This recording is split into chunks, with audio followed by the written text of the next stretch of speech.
Alexander Rossi has assumed the race lead. Castro Neves is holding up Rossi. Leo needs to move! Pep, pep. And a problem for Rossi. They're having a problem here up here where they cannot get the fuel to plug in. What are we doing? This could get wild. Rossi has got his hand out of the cockpit. He is furious. Rossi right now is driving like a man possessed. Alexander Rossi to the lead. Oh, we got a crash. This restart is going to be fierce. It's quite okay. Bunch of hungry, angry cars behind me. Little do they know I'm angrier. Is it going to be Rossi? Is it going to be Pagenaud? That's your gearbox making the move outside. Rossi makes it stick. Simon Pagenaud takes the lead. Rossi on the high line. He has to tuck it back in. Simon Pagenaud wins. Sorry, I couldn't do anything. This one will be hard to get over, and nothing else matters here except winning. Well, we're in a weather hold here in Detroit. We continue the reflection on the 103rd running of the Indianapolis 500 last Sunday. Hi, folks. Lee Diffie, Townsend Bell, Paul Tracy with you here in Detroit. Alexander Rossi won the 100th running of the Indy 500. Paul, he almost got a second one last weekend. I don't think, and we all agree, we've never seen him that animated and angry and emotional behind the wheel, especially when he had that fueling issue. Where is Alexander Rossi now almost a week later? Well, today he was super calm and super mellow. That was, having looked back at it now, I mean, that was super high emotion in a range of emotions from very upset to quietly confident, like I'm coming back, I'm going to win this. So today he laid down a lap and he's super mellow today and he's on the pole, but man, that was some serious stuff. You never get much of a reaction out of Rossi except in the race car. Yeah. And what that tells me as a fellow driver is that he doesn't care about anything except the race car and except being out on the track and battling for a win. The rest of life is kind of just a big distraction. For him, it's all about that moment. He knows that he's kind of on top of his game right now. He's the most exciting driver in the series to watch, absolutely, at this point. When he won in the 100th running, he was, even though he's a California kid, he was kind of new back to America. He'd been living in Europe and the UK for many years when he reached Formula One and raced in the junior categories there. When he came back and he won the Indy 500 on a fuel strategy, and he himself would say that maybe didn't quite appreciate what it was all about until, well, now he's been here for several years and he almost won the championship last year. He really understands what it means now. Is that what fueled that anger and that passion, because he knows what it means? Well, when he came, I mean, I remember the first year he was here, he was really a boring interview.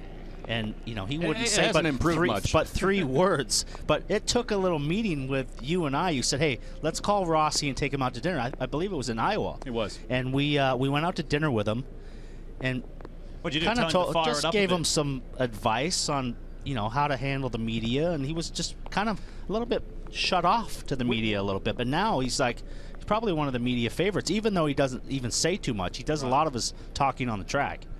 We basically said to Alex, said, when you're being interviewed, it looks like you're not having, it looks like you don't even want to be here. And it really changed. And that wasn't the case. It was just the perception that he gave. But I'll go back to being his teammate back in 2016 for that 100th running. And I'll never forget, after our first kind of Team Andretti practice session with the group of 5 cars, kind of organized drafting, so I can hear the tornado warnings going on, the alarms outside. But Alex, we got done with that practice session, and we have a common changing, well, we did back then, common area we all changed with Andretti, and he stopped me and he looked me in the eye and he goes, dude, it's insane out there. Like, he was completely rattled at what it takes to run in traffic at Indy, how fast you're going, the risk you have to take. And two things I think happen, two options happen for a driver at Indy in that moment. One is you're kind of forever a little gun shy and you never really buy in. The other is you go all in. You go all in and say, if that's what it takes, I'm in. And from that moment, I feel like he jumped all in. And you can see, I mean, he's slicing through the field. And Indy 500, Indianapolis Motor Speedway, is his personal playground now for making fantastic moves. He's right at home there, isn't he? All right, well, let's continue the Alexander Rossi discussion, seeing as how he is on the pole position for this first race here in Detroit. This is Rapid Fire with Rutledge Wood. All right, so here's what we got. Lap around Indy, fastest on record was 2:37, took about 38.5 seconds. So I'm going to fire 38.5 seconds worth of questions at you. You answer them as quickly as you can. There are no wrong answers. Okay. Taco Tuesday or Fish Stick Friday? Taco Tuesday. Have you ever had a fish stick? Yes. They're pretty good. Yeah. Batman or Superman? Batman. Soccer or basketball? Basketball. Because you're tall? Because it's not boring. Oh, shots fired at soccer. What's your go-to dance move? None. None. Sitting down. Sitting. Yeah. The seat, Yeah. we'll call it. Favorite ice cream flavor? Mint chip. Yes, mint chocolate chip wins. Taking time. I know, sorry, you're right. First car you ever drove? I can't say that. Yeah, you can, No, historically I literally speaking. can't. I'll It's get in trouble. embarrassing? No. Oh. It's like literally the opposite of that. Oh. It's Oh. What's one object you would bring with you to a desert island? like some form of musical playing device. What do you think Joseph brought? Baby wipes. He brought barbecue sauce, which is only more obscure than baby wipes. You did great with those. Really nice work. It's always great to get to know the drivers a little bit better with the helmets off and in kind of more relaxed mode, as Alexander Rossi did there with our Rutledge Wood. So again, for those of you just turning on, severe weather here on Belle Isle in Detroit, Michigan. So we're in a holding pattern at the moment. This is a doubleheader weekend in the NTT IndyCar Series. Race 1 this afternoon, race 2 tomorrow afternoon. And that brings a thought, Townsend and Paul, that the mass of points on offer in a very short period of time. So 3 weekends ago, we had the Grand Prix of Indianapolis, just a regular round. Indy 500 last Sunday, double points. Here, within a span of 2 days, double points. This period of 2 weekends can turn your championship around, as we've seen with Simon Pagenaud. Oh, for Pagenaud, the month of May was magical. I mean, he went from, where was he in the championship? 5th, 6th, I think, coming in. Yep. Straight to the top, Yep. leading the championship now. Life couldn't be better. So I think for somebody like Will Power, who had a challenging 500, little bobble in pit lane, little bobble this morning in qualifying, he's got to be careful that he doesn't see things really start to circle the drain on his season. He's got to stay positive. He's still the fastest guy probably over a lap when he gets it together. He just needs to settle in here because he's still decent in points. I mean, the classic case is just look at Colton Herta's the last 3-4 races. He went from 2nd, 3rd in the championship. In a matter of weeks, he has fallen all the way to 16th. Yeah. And this weekend, double points. Now, super tricky conditions, concrete track, wet concrete. It's like ice out there. And then, if you crash your car, will you make it out tomorrow? If you crash tomorrow, we got to go to Texas in a few days, and we're running in Texas Saturday night. Yeah, and that's what being a champion, like 5-time champion Scott Dixon, in this series is all about. You've got to be good on the street courses, the road courses, the small ovals, and the super speedways. It's very demanding to be a champion. Simon Pagenaud knows what that's like. He also knows what it's like to sweep the month of May. In Indianapolis, he won everything there was to win. And we'll relive that when we come back.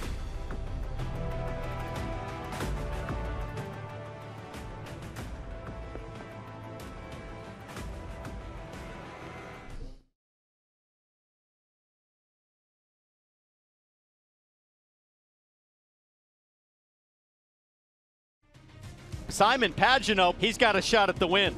Oh, and Dixon, He a runs little wide there. Oh, Pagenaud the outside, he got him. Unbelievable. And Simon Pagenaud wins in the most phenomenal style. This will be the first time for the month, but do it again later. Simon Pagenaud. Does he go to the top? Yes, he does. The final run of the weekend underway. It's close. It's really close. But Simon Pagenaud wins pole for the Indy 500. This is the biggest race in the world, so obviously I'm on cloud 9. Is it going to be Rossi? Is it going to be Pagenaud? 2 laps to go in the 103rd running of the Indianapolis 500. Simon Pagenaud takes the lead. Clear, clear. Down the backstretch for the final time. Simon Pagenaud sweeps the month of May and wins his maiden Indy 500. Guys, we just won the 500. Woo! You know where Victory Circle is here. You've already been there. I told you you'd get there twice. Simon Pagenaud has done so much in an extensive career, but nothing as important as that. Let's take you back to the streets of Long Beach and the championship standings there. And look at that. Joseph Newgarden with a healthy lead. Simon Pagenaud was way down in 11th, 79 points behind. And then zip forward to the end of the month of May. Simon Pagenaud leads Penske teammate Joseph Newgarden by a very narrow margin. How about that? Wow. Just shows you how much it can swing. What a comeback from Simon Pagenaud. Now, none of us here are weathermen or meteorologists, but it certainly is looking a lot better, fellas. So things clearing here fairly quickly, and we understand that the fans here at Belle Isle who were asked to leave the grandstand area and take a safe position just because of the lightning in the area have now been welcomed back towards the grandstands. So that is a very positive sign as we welcome you back to the track here on Belle Isle. Townsend, you were out there on track. Congratulations again on your podium, but that was in different conditions. Paul mentioned earlier about this concrete track. What's it going to be like if they have to start on wet weather tyres here on that concrete surface? It's going to be nasty. It's going to mix things up and really tricky with the drivers at the front of the grid because they're the ones that are the guinea pigs. They have to go out and find where the grip is. Remember at the Indy GP, which was a rain race, that Pagenaud won. He came and tracked down Scott Dixon, as you saw there.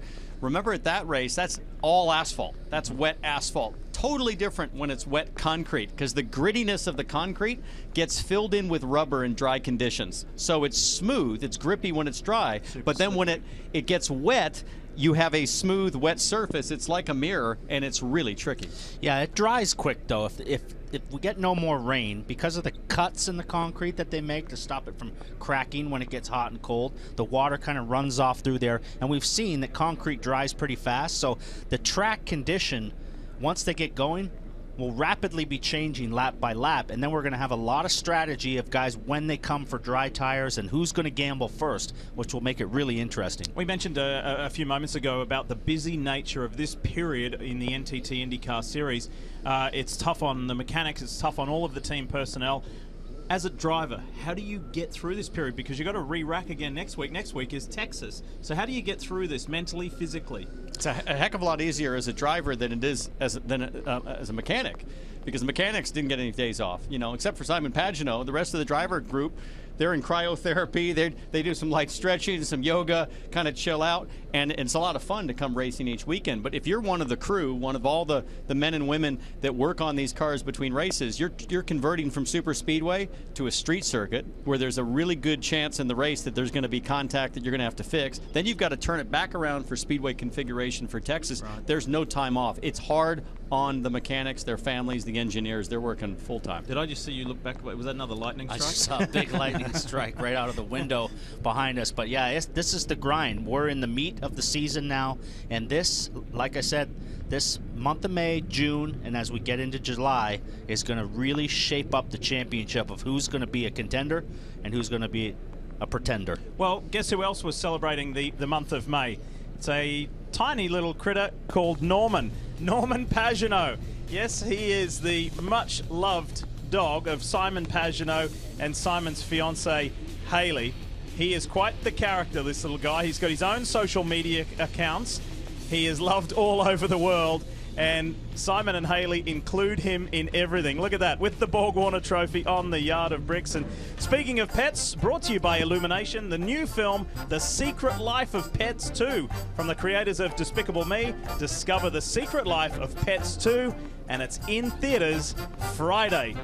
I know my kids will be looking forward to that. You're watching NBC's coverage of IndyCar, brought to you by the all-new Chevy Silverado, the strongest, most advanced Silverado ever.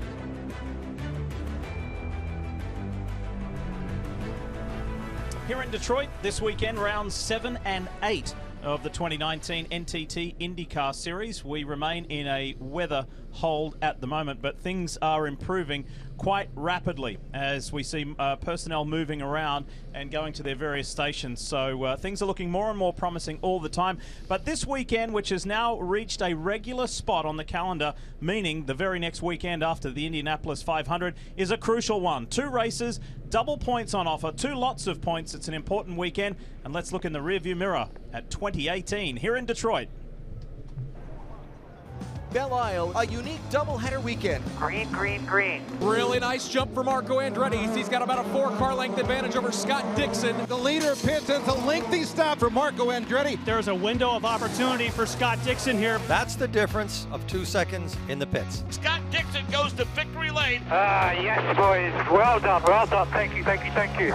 It's the second half of the Detroit Grand Prix. Green. Alexander Rossi on the lone P1. The gap that he's open is just ginormous.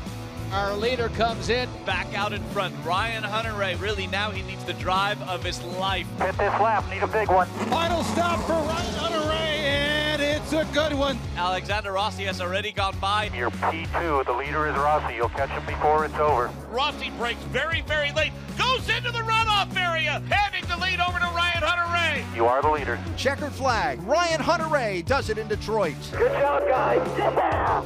Yes!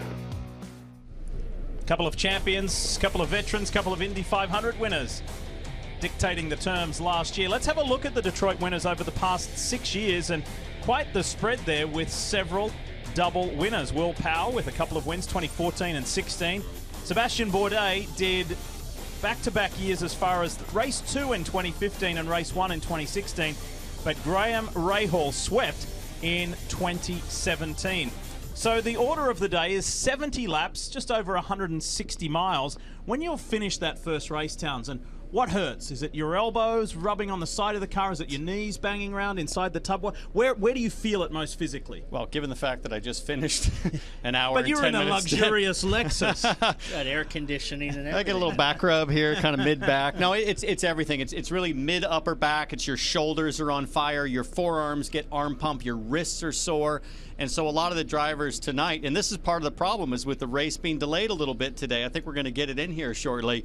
It pushes that recovery time closer to tomorrow's race. So everybody's got a protocol, I'm sure, what they're going to do when this race is over to get themselves ready for tomorrow. Because let's not forget, the way the Aero Kit is these days, you're riding a bull around here. I mean, it is trying to buck you off at every corner, and you've got to hang on to yourself. And you're trying to hang on to the car at the same time. And Paul, while there have been improvements made over the years here, Santino Ferrucci's visor cam will attest to this, that it is still very bumpy. Oh, it is very bumpy. And Simon Pagenaud, if you notice, he wears these arm covers under his suit and to protect his elbows. So what happens is you get into these corners and you start bouncing up and down, and you're kind of turning in for the corner like Ferrucci does here, and your elbow naturally goes out and starts to rub on the side of the tub, and the tub's carbon fiber, and it basically rubs the skin right off off your elbows. So Simon Pagenaud, one of the only guys that runs extra protection on his elbows. So you got a couple of bigger guys in the field like Ryan Hunter-Reay and Graham Rahal, who are just physically taller and bigger. And then you got a couple of tiny guys like Santino Ferrucci and Zach Veach. What kind of body style would suit around here the best? Well, the smaller you are, the more padding you can afford to put in the car. But when you're a bigger guy, you don't have any room to put anything But the in advantage of being a bigger guy is inherently probably stronger. And that's why I think you've seen so far guys like Graham Rahal, Scott Dixon, Alexander Rossi, Ryan Hunter-Reay. These guys are 6'1", 185, 190 pounds, a solid muscle, and they can hang on. Look at how violent this kickback in the steering wheel is. And it doesn't matter so much over one lap, but you get to lap 30, 40, 50 of this race when it's hot and you're sweating like crazy, you're getting tired, you're feeling the heat and the pain that you just talked about, Paul, in the cockpit. Those big guys, they seem to be able to muscle through and hang on. The worst part is when you get into a flow and you start to get a little bit of fatigue, and then you come in for a pit stop and fill it up with fuel and put sticker tires on, and then it just becomes, it feels like it's twice as heavy again. Remember, no power steering in IndyCar racing. One thing from Santino Ferrucci's visor cam there that it just reminded me to talk about is the guys sit down so low, and the top of the concrete barriers around the track is actually above their eye line. So what is that like, driving around in ostensibly a concrete tunnel? Well, that's what it is. And it's not so much a tunnel as much as it is blind corners. Because when you're, say, turning the right-hander onto the back straightaway here, that concrete wall that's about 6 to 12 inches above your eye line, you cannot see through the corner. So you're trusting that, first of all, nobody's going to be there at the exit of the corner, like a crash or something if you come up on it. You're also just trying to figure out, based on muscle memory, what the line is, because normally on a road course you drive entirely on seeing the apex, being able to see the exit. Here it's basically muscle memory. You're just kind of guiding the car in from what you remember from previous laps. You were always really good on street circuits, but it doesn't mean you necessarily liked it, or did you? Oh, I loved it. It was one of my favorite things to do. It's what I excelled at. So, but you got to rely a lot on your team and your spotters, and they're watching what we're showing them. So with us at NBC, we give the teams a lot of information, and they relay that information right back to the driver. Well, it's been an exciting year so far for the rookie crop in the series. And Colton Herta here, as we go on board him at the Indianapolis 500 last Sunday. He's the youngest ever winner in the history of the sport, but this is a forgettable Indy 500 debut because he had car issues. As for the man in the middle there, that's Santino Ferrucci. He drove like a veteran. He wasn't intimidated by the speedway. Love the way he raced Kanaan out of the pits there, and this was the moment of the race for Santino Ferrucci. I mean, he passed about 7 cars, mostly through the grass there, and on the throttle during a massive accident to just poke through, come on with a 7th place finish. It was a heck of a day for Ferrucci, his best ever finish. He caught the eye of Dale Earnhardt Jr., who was thrilled by this youngster, who just turned 21 yesterday, by the way. So we wish Santino Ferrucci happy birthday again. Did he impress you at the 500? Absolutely. He's had a great year so far, and he's now the rookie points leader for the Rookie of the Year honors. He won the Rookie of the Year at the Indy 500, which is a great feather to have in your cap, and turned 21 yesterday. Didn't have a very good qualifying session today, so it'll be an exciting race to see because he had a really good debut race here last year. Felix Rosenqvist still looking for his first podium. Santino Ferrucci, remember, was able to leapfrog his way up to that top spot because of the double points on offer in the Indianapolis 500. And Colton Herta really have to feel for the young California kid because he won that race in Austin, Texas, but then the last 4 races in succession have been finishes above 20th place, and the majority of them have been mechanical issues. So where are you confidence-wise when you keep getting back up, but you keep getting beaten back down, and you're only 19 years of age? How do you keep getting up? Well, I think because you're young and your future is all in front of you. And I think Colton Herta will have lots of opportunities. He's like 19, like you said, but he'll have a lot of opportunities in his career going forward to win races. I think he'll win a lot more races. But let's not forget that his team, while it's a satellite team to Andretti, it's its own entity. It's a small team. Yep. They do have limited resources. And I think as an organization, they're probably looking in on themselves and saying, we have potentially the brightest star in the sport for the future. We have to give him reliable equipment. We've got to make sure the car doesn't break down, put him in high probability situations to be successful. And with Brian Barnhart leading the ship, I'm confident they'll figure it out, but it's been a really tough start to the season. There's only one opportunity as a rookie to win Rookie of the Year and win Rookie of the Race at the Indy 500. And it's a super tight battle with the crop of drivers we have now. We've never had it like this in IndyCar history. So if he misses out on that, that's something that I think will bother him. It's a really interesting and very diverse group of rookies that we have in this year's NTT IndyCar Series. They come from all over the world, and a couple of American youngsters as well. So a lot to boast about, that's for sure, and a lot to look forward to here this afternoon in Detroit, because look at that. A very, very different looking picture. The majority of the bad weather has moved on through. And when we come back to Belle Isle, Joseph Newgarden, who's been at the top of the points all season long, he's with Rutledge Wood.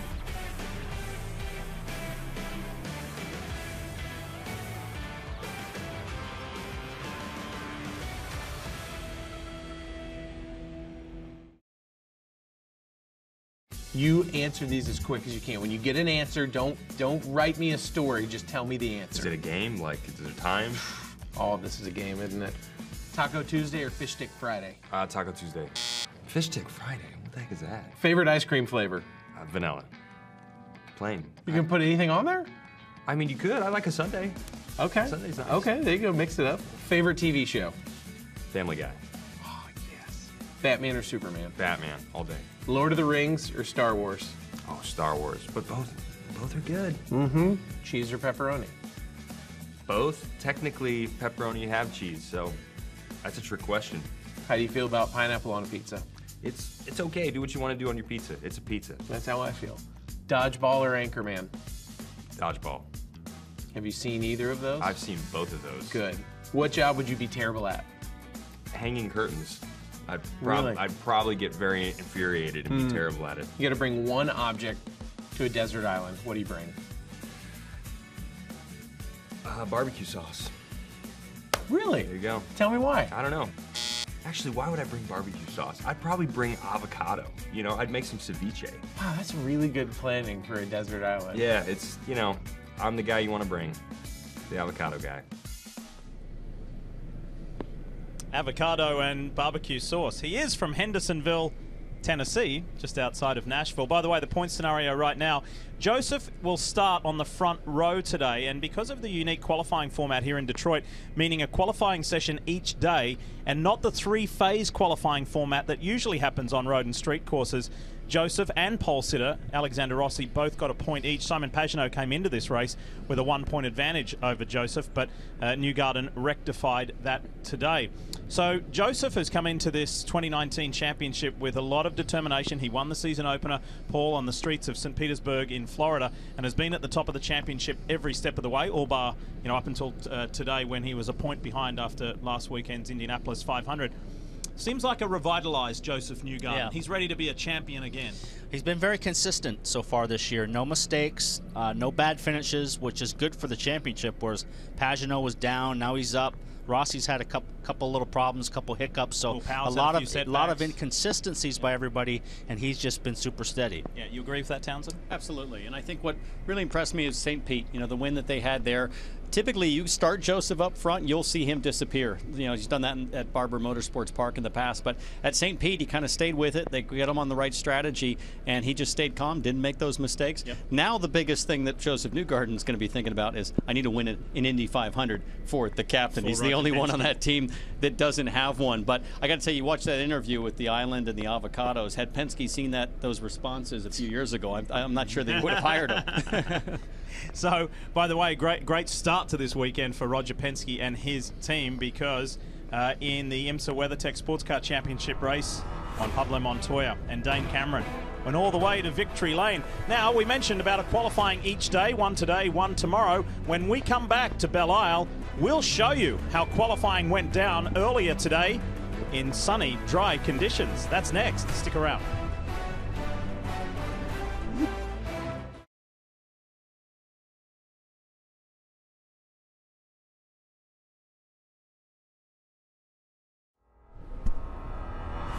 The severe weather has moved through past us here at Belle Isle, so we are getting closer and closer to seeing cars out on track. So it's race one of this doubleheader weekend in this Chevrolet Detroit Grand Prix, and you'll see qualifying and another race tomorrow.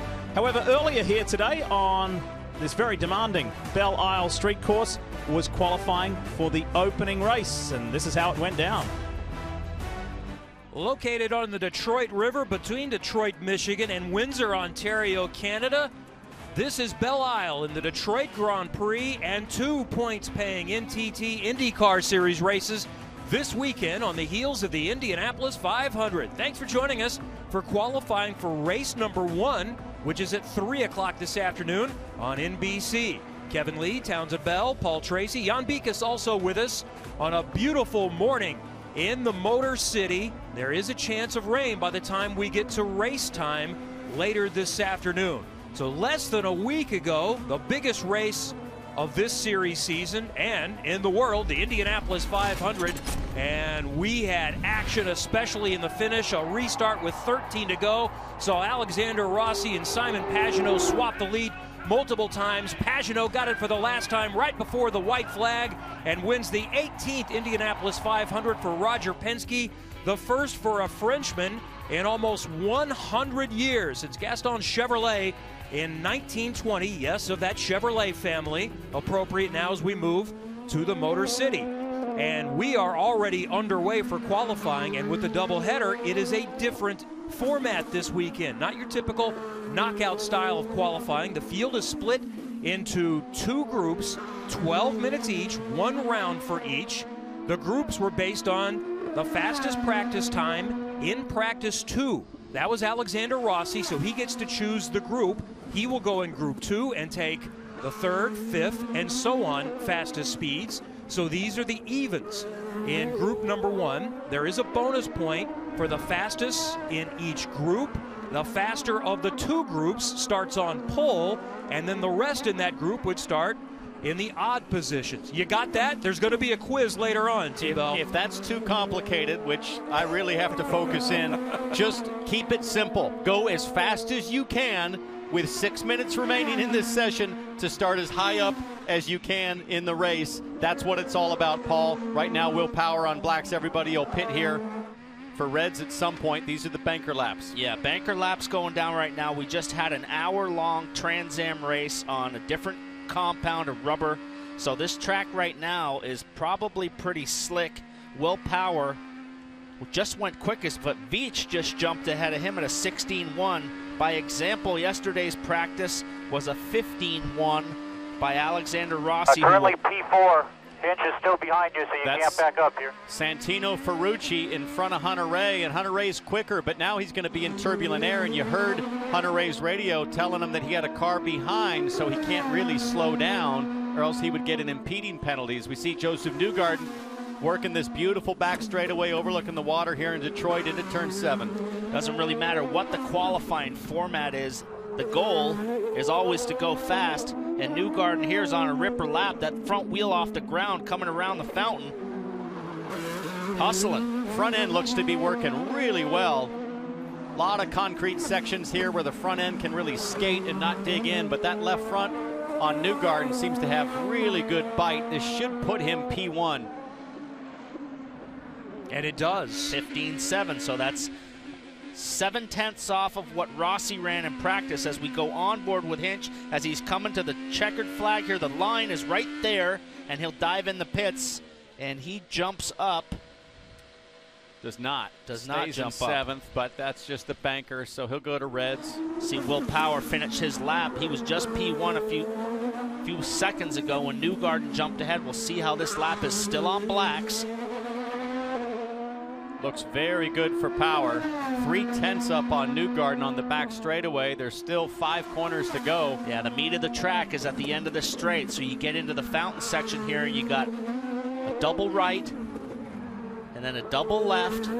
He's losing it a bit to Newgarden. He had a good gain in the first half of the lap, and now he's trying to hang on. Newgarden much quicker through this section. I lost 3/10 in that one section. You can hear the fountain. You can hear the front tires just screaming as they slide across the concrete. He picked it up a little bit through these 2 right-handers. Backed up a little bit more, so he's good through that double 90 right there. Goes P1 at a 15.4. Solid lap. This is Felix Rosenqvist. Came out on red tires. And this format really isn't that much different than normal knockout qualifying. It's essentially like the first round with 2 extra minutes. And everyone was telling me, you're not going to sit when you switch from the primaries to the alternates because you're trying to protect against the red flag. So get done what you can. Now the challenge is get the most you can out of the softer alternates. And you really didn't need to go any earlier than 3.5, 4 minutes left because you're only going to get a couple of laps. He's flying through turn 1. We got to stay on this onboard because that turn 1, 2, Townsend, he was hustling. Really moving through there. You can see the time gain, but remember, that's reds to black, so it should be faster. Let's watch what this looks like. This is tough through here. Off camber at the exit, blind at the entry. They changed the wall on the left. Hard to pick up the apex as he almost gets into the outside wall. Uphill braking, downhill off camber at the exit. Lost a little bit of time. It's kind of going up and down, seesawing back and forth. Right now, about 1/10.5 up. This is the meat of the track right here. You got a double left-hander or right-hander here, followed by a double left. And then this next corner here is really slippery, easy to lock up the inside tire on the brakes. See all that braking lock up?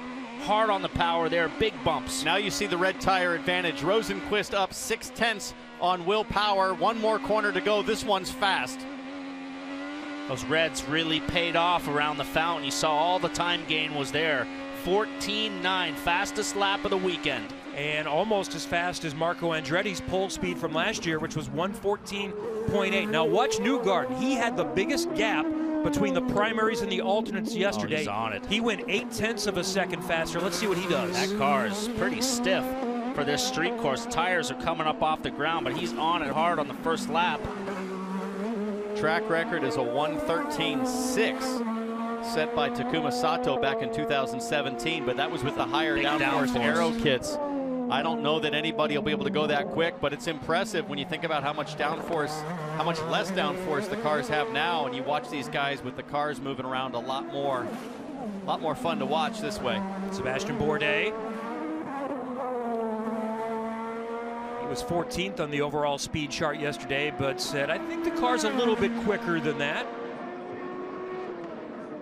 Turn 1 very fast as we watch Hinch now coming around the fountain. This is where guys are finding a lot of lap time around this section. Very slippery, bumpy. He's on a good lap, Hinch. 600ths off Rosenquist. Power is 600ths. So this could put him up into P1. A little bit of rear chatter, rear lock up there on the brakes. That looked pretty smooth. Yeah, that was nice. Just a little bit of part throttle off, just a lift. Early P3, keep pushing. Nice lap to go to P3. Will Power, big lockup, locks those tires, and that's going to flat spot them down and down the runoff. See if he can make it through. Oh, he's going to get stuck in there. I think he's going to have to go to reverse here. Nope, he makes it. Barely. But does he have enough time? Wow, did he flat spot those tires? Because those are the reds, and right now he is in 5th, and that would not be a good thing for him because that would put him pretty far back on the grid. Whoa, big slide through turn 2. I wonder if he's lost the peak of that tire. He's 400ths down on Newgarden, who sits P1 right now. He might have used the best of the tires. There's a big slide in 3 at the exit. Big opposite lock on the exit. Newgarden to the top. That's faster than last year, by the way.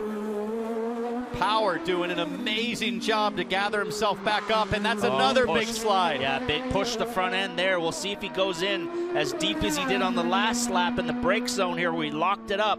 Could have flat spotted those tires. Good job on the brakes, but he's lost a 10th now. So time has expired. These are the last laps. Fastest in this session guarantees at least a front row start. This is where Power was faster, but he got wide. Way wide, almost hits the wall. He got a little loose on entry there and then missed the apex by about 3 feet. That's really going to hurt. Oh, he lost 3/10. He had a top 2 position going easily. He'll be very disappointed with that. So Power is going to start mid-pack. Newgarden at least on the front row. And Group 2 coming up with a chance to lock up the pole in Detroit. Kevin Lee, Townsend and Paul with the call there as we welcome you back. That was a little earlier today in this unique qualifying format for the duel here in Detroit. 2 groups.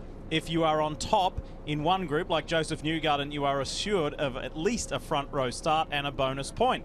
And that's what Joseph got today. But guys, what was the bigger headline from that opening group? Joseph's speed or Team Penske teammate Will Power making those errors? Ryan Hunter-Reay up there. Felix Rosenquist was good. Zach Veach, a lot to take from that first group. Yeah, for me, there was the Power mistake there. It really, I mean, he was mentally fried after that because he knew that he didn't need to push that hard. At worst, he was going to start 4th. Instead, now he'll be down in 12th, I believe. So for Will Power, it's just that little mistake, and I wonder if some coaching might come from his stand, you know, through the next few races, even today in the race, to just kind of stay cool, stay calm. Yep. You're fast. You've got to remind Will Power he's probably the fastest guy over 1 lap at a place like this when it all comes right. But when it goes wrong, you can fall well down the order, and that's what he's got to watch out for. Yeah, I agree. Power was the big story of that qualifying session. It was really interesting to see his reaction when he got out of the car because he was furious. Yep. He threw his gloves. He fired down his Hans device on the ground. He kind of tossed his helmet to the side, and he was kind of talking to himself and not really anybody else, just saying, I'm making too many mistakes. I'm making too many mistakes. And he's frustrated because a premium starting spot here in the dry is big. But with this weather now in the rain, might not hurt him so bad. Yeah, exactly. And of this modern era, nobody has more pole positions than Will Power. And in the history of the sport, only one person has more pole positions. That's Mario Andretti. And this was Will's reaction afterwards. Just frustrated. Frustrated because he knows how quick he can be on street circuits. That was Group 1 qualifying. Group 2 when we come back. Conditions here in Detroit are getting better all the time as we get one step closer to going racing. Thankfully, here at the Duel in Detroit, and as a lead up to today, earlier was qualifying. We just showed you Group 1, Group 2 coming up. This is how Townsend, Paul and Kevin Lee called it. Belle Isle, just outside Detroit, Michigan. And just on the banks of Canada is the site of 2 points paying NTT IndyCar races this season. This is qualifying for today's race 1, 3 o'clock on NBC. Joseph Newgarden was the fastest in round 1. This is a 12-minute session, and this is another Penske driver, the reigning new Indianapolis 500 champion with a different look this weekend, Simon Pagenaud. And Newgarden 114.8 in round 1, so if the fastest in this group is faster, then that will be the pole time. Will Power was one of those that was not able to get a good starting position, and he's with Jan Bikus. Yes, and with a very frustrated Will Power. I know what happened at the end there at turn number 7. That just seemed like that broke your momentum. Yes. Well, no, I was actually on a good lap, then made another mistake. So many mistakes this year on me, man. Like at the 500, cost us a chance at the win. Long Beach, another one. Here again in qualifying. I bottomed out that first time, and the front tires are flat spotted, but the next lap was good enough, and then second last turn I understeer wide and terrible exit and lost like 3 or 4 tenths. So, oh man, frustrating year. Frustrating year. Well, he's been somewhat beating himself up here on the pit stand, but we know that Will Power, when he gets it back together, there's nobody faster when it comes to single lap qualifying. Absolute devastation right there, T-Bell. He's the momentum has swung in the direction of Simon Pagenaud. It looks like you said, he's under the gun. Seems like it. Takuma Sato, the car was pretty good in practice 1 yesterday, and he said terrible in practice 2. Oversteer, then understeer, trying to find somewhere in the middle. Remember, he's a championship contender, 4th in the championship after finishing 3rd at Indianapolis. Colton Herta, by the way, is getting a drive-through for a pit lane infraction. Not that Pretty big a good deal lap. unless Colton was out on reds, which he's not yet, so it doesn't really hurt Colton. But I like the strategy with Sato, putting him on the reds early. I think it's a big risk for a lot of these guys to hang out and try to do these banker laps on blacks because, like we've talked about, if a red comes out, you're going to be hung out. Yeah. And, boy, Sato could be sitting pretty if he puts a lap together. Right now, Scott Dixon looking awfully quick on blacks. This should put him P1, and the quickest time last session was a 14, was it at 9? 14.8 on red, so they are significantly faster in the primaries. That's why the fastest in practice 2, which was Alexander Rossi here, gets to choose the group because the track is going to be better. Yeah, Rossi's flying on these black tires. 14.9 on the blacks for Dixon. Phenomenal lap, so track is improving rapidly for this group, second group here. Is it improving, or is Dixon and Rossi, are they just that much better? Are those the 2 strongest cars we're going to see tomorrow, or today, I should say? Well, we just had that long Trans Am race with all that different, oh, big sideways coming off the corner there for Rossi. That'll cost him a little bit of time. He lost a 10th right there coming off the corner, and he's got a little traffic right in front of him, but he will not settle for anything less than first. But look at what I'm talking about. Dixon 14.9, Rossi 15.1. There's nobody else in that league right now. So what happens with the Reds? We're about to find out as Dixon leaves his box. Oh, Ward just jumps up to 15.5 on blacks. Herta's now out, still on blacks.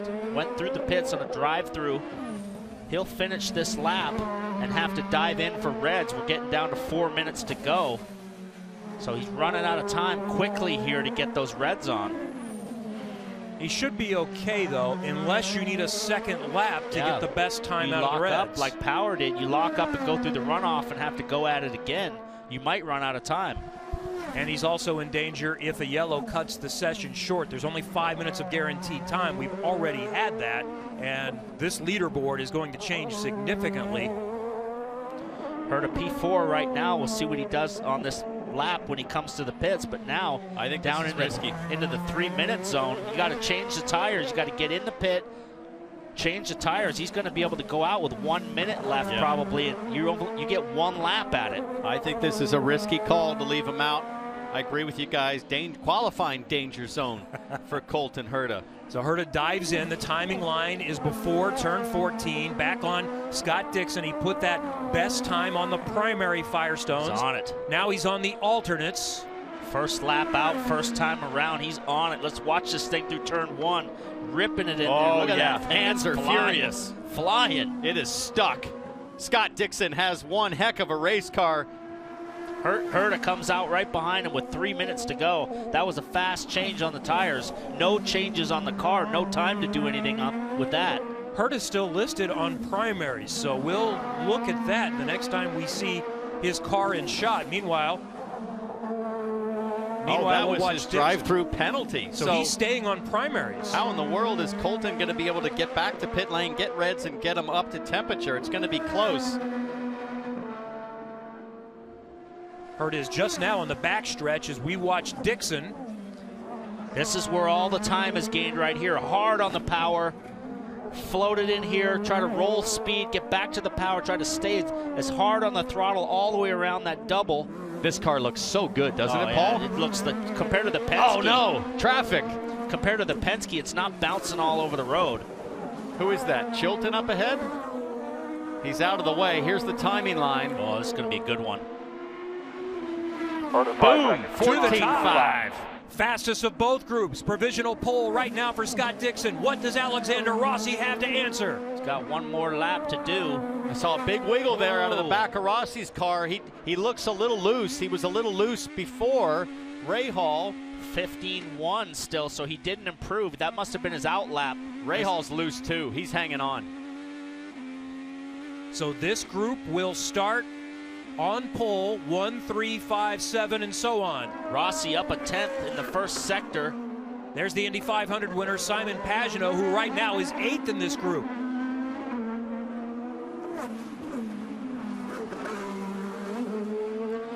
Pagenaud coming to the timing line right now. Here it is. Is it better? Up. Rossi up by a couple of thousandths. He was up by nearly 2/10, but this is where all the action's going to happen. Around the fountain is where all the time is made. Late on the brakes. Carries the speed in. Oh, 2/10 in the brake zone right there. 3/10. Phenomenal first half from Rossi. Big lap. 3/10 up for Rossi. Nice and clean right there. He hit his apex. He locked the right front ever so slightly, but he released the pedal to avoid pushing wide. One more turn for Alexander Rossi. Can he beat Scott Dixon's time? 1:14.58 to the line. Alexander Rossi to the top by 0.4 of a second. Wow. He showed it yesterday in practice with a huge margin on the field. Look at Dixon's coming back though. He's only a 10th behind. He's got one more lap to go, so this might not be over. He's right there. 0.06 of a second behind. And Colton Herta also racing to the line to try to get a lap. Dixon goes green. Wow, I think Dixon backed up on Max Chilton to get a gap, and it's paid off. He is right there on the back straightaway. Herta coming to the line. We'll see where he jumps up to. Here's Dixon. Herta really is just starting a lap. This is where all the time is. The grip, he hits the curb. It looked like it worked. It looked like it worked to ride that apex curb. 600s, now he's up 6,000s. 2 corners to go. And this is Dixon's last lap. Others are still on it, but time is expired. One more turn. Oh! And a slide coming through. Slide job, and he lost 1/10 of a second. That was the difference. He had it. It was better, but not good enough. Rossi provisional pole. Colton Herta, what does he have? He's still on it, and this is really going to be his first flying lap. He's on the alternates. They're faster. He's got traffic in front of him with Pagenaud. A little bit of turbulent air there, so it's not going to be optimal. But you know what? Still a good lap for Colton Herta. If he keeps this up, it'll put him 3rd. Herta will be the last that really has a chance at pole to have an opportunity. Piggott is behind him, but he's not been on pace. Pagenaud in 4/10 off. This is a great lap for Herta, but that turbulent air is really costing him. Checkered flag is out. Herta is better, but not good enough. Does get up into row number 3.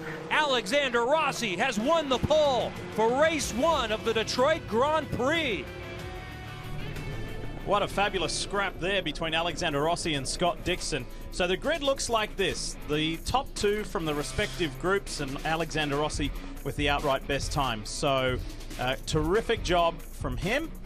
And I think a terrific job from Colton Herta and Felix Rosenquist on a track that neither one of them have any experience on as rookies. Detroit, probably the most difficult place to learn because it requires a ton of confidence.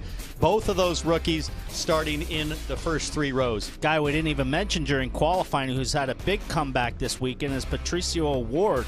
Had a really nice run. We didn't focus on him during qualifying, but he snuck one in with a good starting position. And then Sato, but Will Power down there in row 6.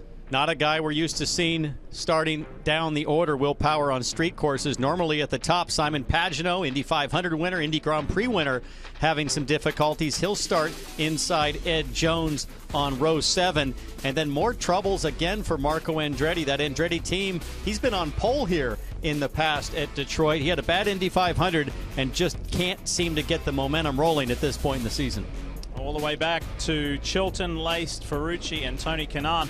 Keep in mind, Alexander Rossi has set a theme, a trend over the years. That is, when he gets pole, he has a very good chance of driving all the way to victory lane. We saw it earlier this year on the streets of Long Beach. He's done it multiple times in his career. Is that an omen today here in Detroit? I'm going to ask you 38.5 seconds worth of questions. Whew. Simon, are you ready? Let's do it. Start the clock. Here we go. Taco Tuesday or Fish Stick Friday? Taco Tuesday. What's your go-to dance move? Shapa! Look at that. So good. And he did it. What's the first car you ever drove? Peugeot 205 GTI. I wonder if it's still running. I still own it. You do not? It's in pristine condition. That's amazing. Yes. Apple or banana? Neither. Neither? Really? Really? What do you go for? Avocado. Avocado. Yeah. Okay. It's my go-to. You're going to be stuck on a desert island. You can bring one thing with you. What would you bring? Well, a bottle of wine wouldn't last me long, so I guess, yeah, I could. A bottle of wine because I could drink it, and then I could break it, and then I could kill animals to eat them. Oh, yeah. That's a multi-purpose idea. Yeah. That first hour, time of your life. Yeah. It just seems like you're at the beach. Yeah, you better have a good time. And time's up. Nicely done. Yeah. You did good on that. You did good. Looks like the Indy 500 winner from last weekend would be a good survivor on an island. As we welcome you back to NBC's coverage. Live pictures here and live promising pictures from Belle Isle, Detroit, of cars rolling out. So that severe weather has moved on through. Thanks for your patience. We will go racing here this afternoon. And it's going to be pretty interesting too. The track dryers have been out on this 2.35 mile circuit. So, yeah, just a little bit of a delay, but we will go racing this afternoon. There you go. So track sweepers trying to get everything as good as it can be. Yeah, probably just pulling up some standing water. Now the lightning's cleared out. Trying to get clear here for conditions, but we don't need the track dry, Paul. They can throw reins on here, and they just need to make sure there's no dangerous standing water. So I would expect IndyCar trying to do everything they can in the next few minutes here to get going. As Simon Pagenaud has some last-second discussions with Ben Bretzman, his race engineer. Simon told the gentleman on the left, you can hardly see Ben Bretzman, but he's in there, that's his race engineer. Simon told Ben Bretzman, we are going to Indianapolis, we are going to win the month of May. And he did. So there's some conviction, which is tremendous now on the back end of this. So now that the weather and the lightning, more to the point, has moved on, we can welcome our pit reporters out onto the lane, and Jan Beekes is first up.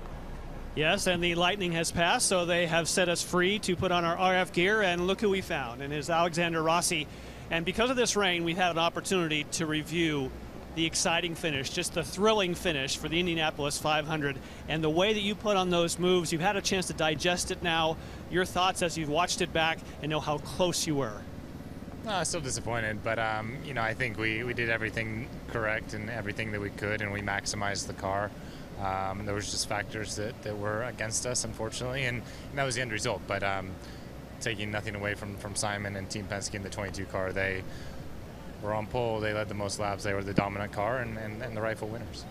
Now, we obviously have that on tape. It's so thrilling for us to watch it. Would you run us through those last couple laps as we see the way you battle? And when you took the lead, when you had that opportunity on lap 3, and walk us through this, did you think when you got in front here, you had this thing?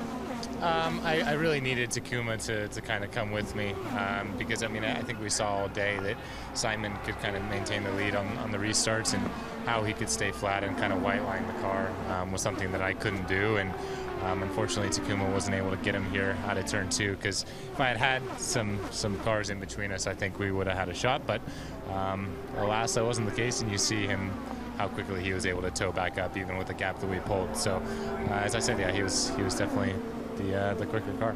But right there for a moment, you had to be thinking, I've got this thing. I think I got it. Not really. I mean, I didn't want to go that early, but that was it was 12 laps of trying to get by him in order to make that happen. So, you know, I took the opportunity and was hoping that I'd have some luck fall my way, and unfortunately it didn't this time.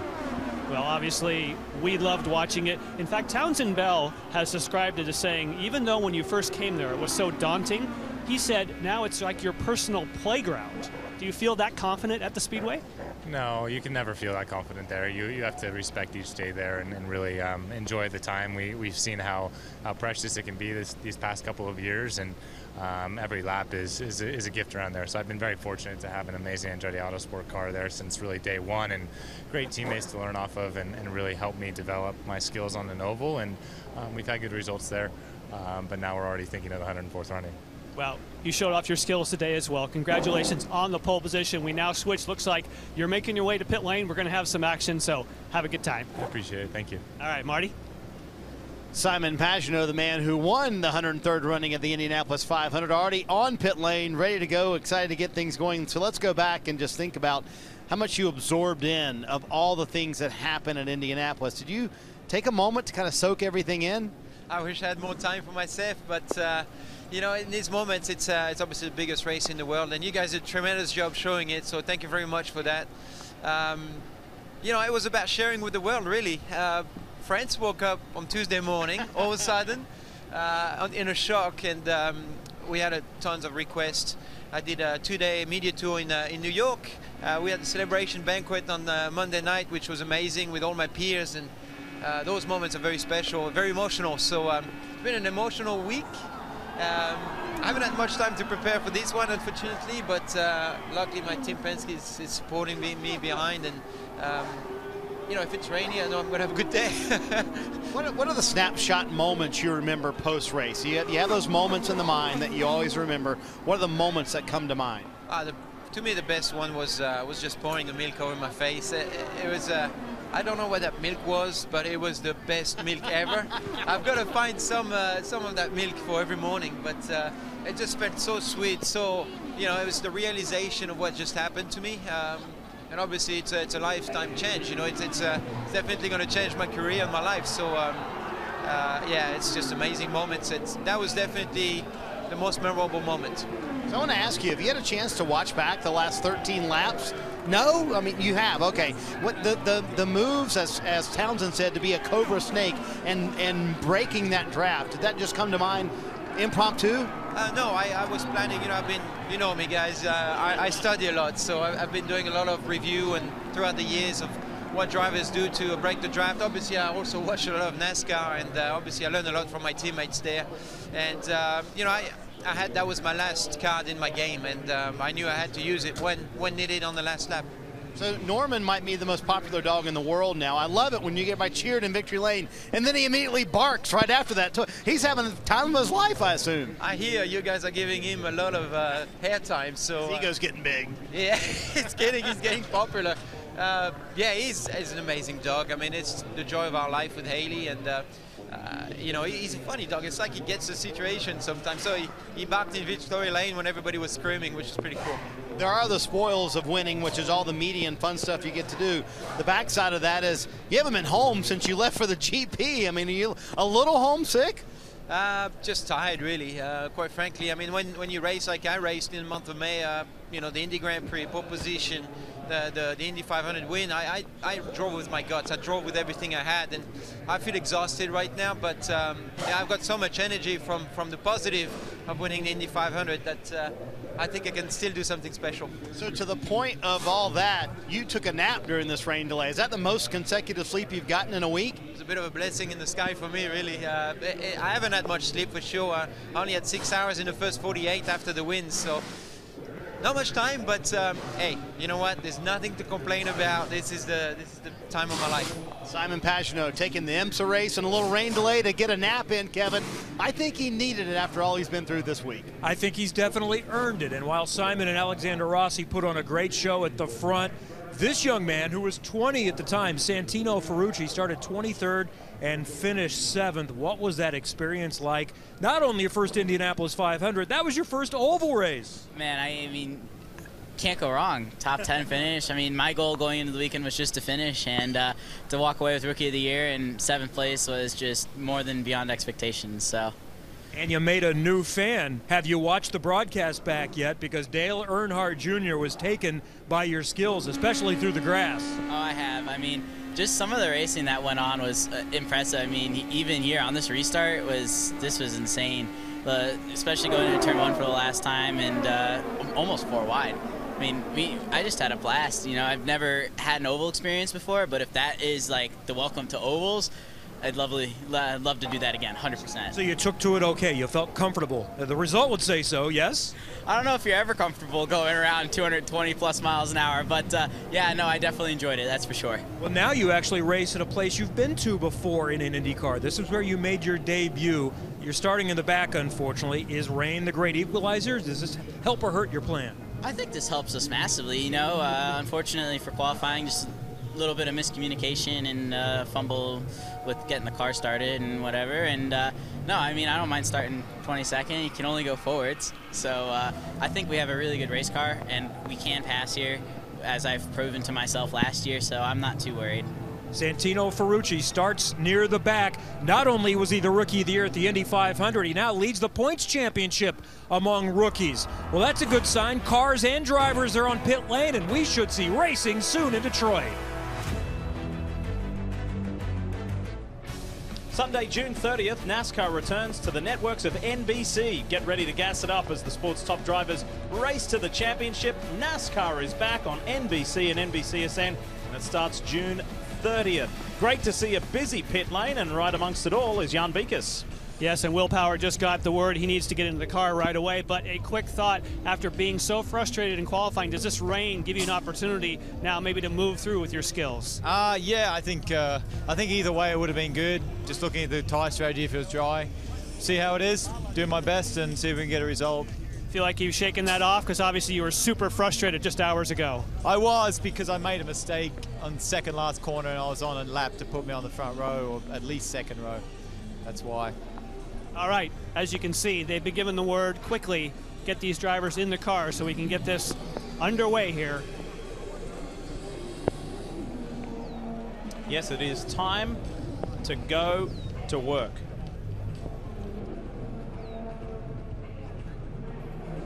So we have just been updated from race control, folks, that it is 4:40 local time here.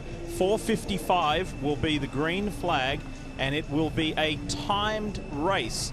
So initially it was a 70 lap race. Now it is 75 minutes.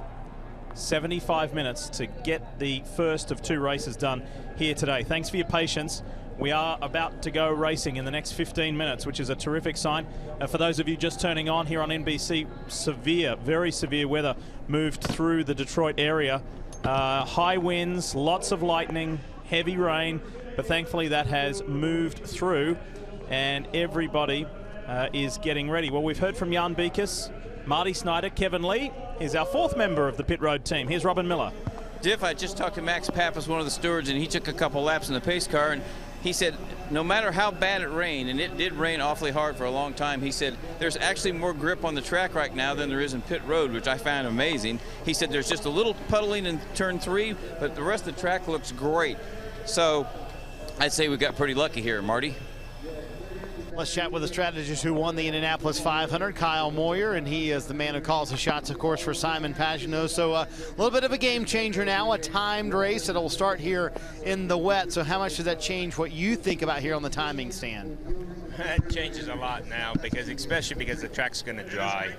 So now you're going to have to sort of figure out how much is it worth it to stay on the reins, get to the halfway, and then go on, or how much time are you going to lose, and you might have to do it a two-stop or get the weight and tires off, because I think it's raining now, so it's probably okay, but it's going to stop here pretty soon, so it's going to dry pretty quick. It's a concrete track, so it'll dry quick. So as someone who's kind of starting in the back, does that open up strategy for you to maybe jump to the dry tires sooner than those who don't? Yeah, I think so, because then you also look at a lot of guys will jump to dry tires. Somebody probably makes a mistake in the wall. There's a yellow. That gives you 10 more laps of like under the. So, you know, you don't want to be the first one, but you don't want to be the last one. So we'll let somebody else probably take the gamble and see what they do. And as soon as they do, we'll probably be on them. And the timed element, that changes things too. How? Well, it does, because now you got to look at it like, when are you going to stop and do the tires and everything? Because it's sort of like, it's really a one-stopper, especially at this pace with the rain. So, you know, we're going to have to play it by ear, but you're going to lose a lot of time if you stay out there too long in the rains. There you go. It's fun to watch Kyle and the strategists or the engineers behind him, Ben Bretzman, and the guys really working the calculators, because the game has changed. A timed race that's going to start in the rain, that's a lot of factors to deal with down here in a timing stand, Lee. Marty, it's a real juggling effort, isn't it, between the engineer, the strategist, the driver, and you'll hear lots of communication quite often between the driver and the pit box. So 75 minutes, this is going to be fast and furious, one pit stop. Track position's everything. Track position is everything, but I think it's going to come down to a question of risk. Who's going to pit first for slick tires? Who wants to take a chance to be the first ones and test that wet track? If you get it right, you're going to look like a hero. If you go too early, you're probably going to end up in the wall. I remember a race when Marco Andretti was one of the first guys to take the slick tires in the wet, and if you make that gamble and you're able to stay on the track and not end up in a runoff or hit a wall, it could really pay off. Full honesty session. Are these the kind of conditions you guys relished, or not so much? Totally depends on where you start, where you are in the championship. If I'm further back in the championship like Colton Herta, and I've had some bad luck to start the season, I'm like, bring it on. I'll take anything that mixes up the order. If you're Simon Pagenaud and you've just had the dream month of May, Paul, it's a totally different story. Absolutely, but let's not forget, we have another race tomorrow, so you cannot afford a big mistake or a crash, because that could really put you in a jam for tomorrow morning's qualifying session. And just a reminder, the results of today's race have no bearing on where you will start tomorrow. There is a separate qualifying session tomorrow. And you're going to want to stay tuned and watch the start, because regardless of all of those factors, it's going to get crazy here in Detroit in just a couple minutes. So the command to start engines is happening at 4:55, and which is in about 10 minutes, and it will be a single file start. So command to start engines at 4:55, single file start. Pictures tell the story. Rain still falling here. James Hinchcliffe waving Alexander Rossi's crew and car through. Back in a moment.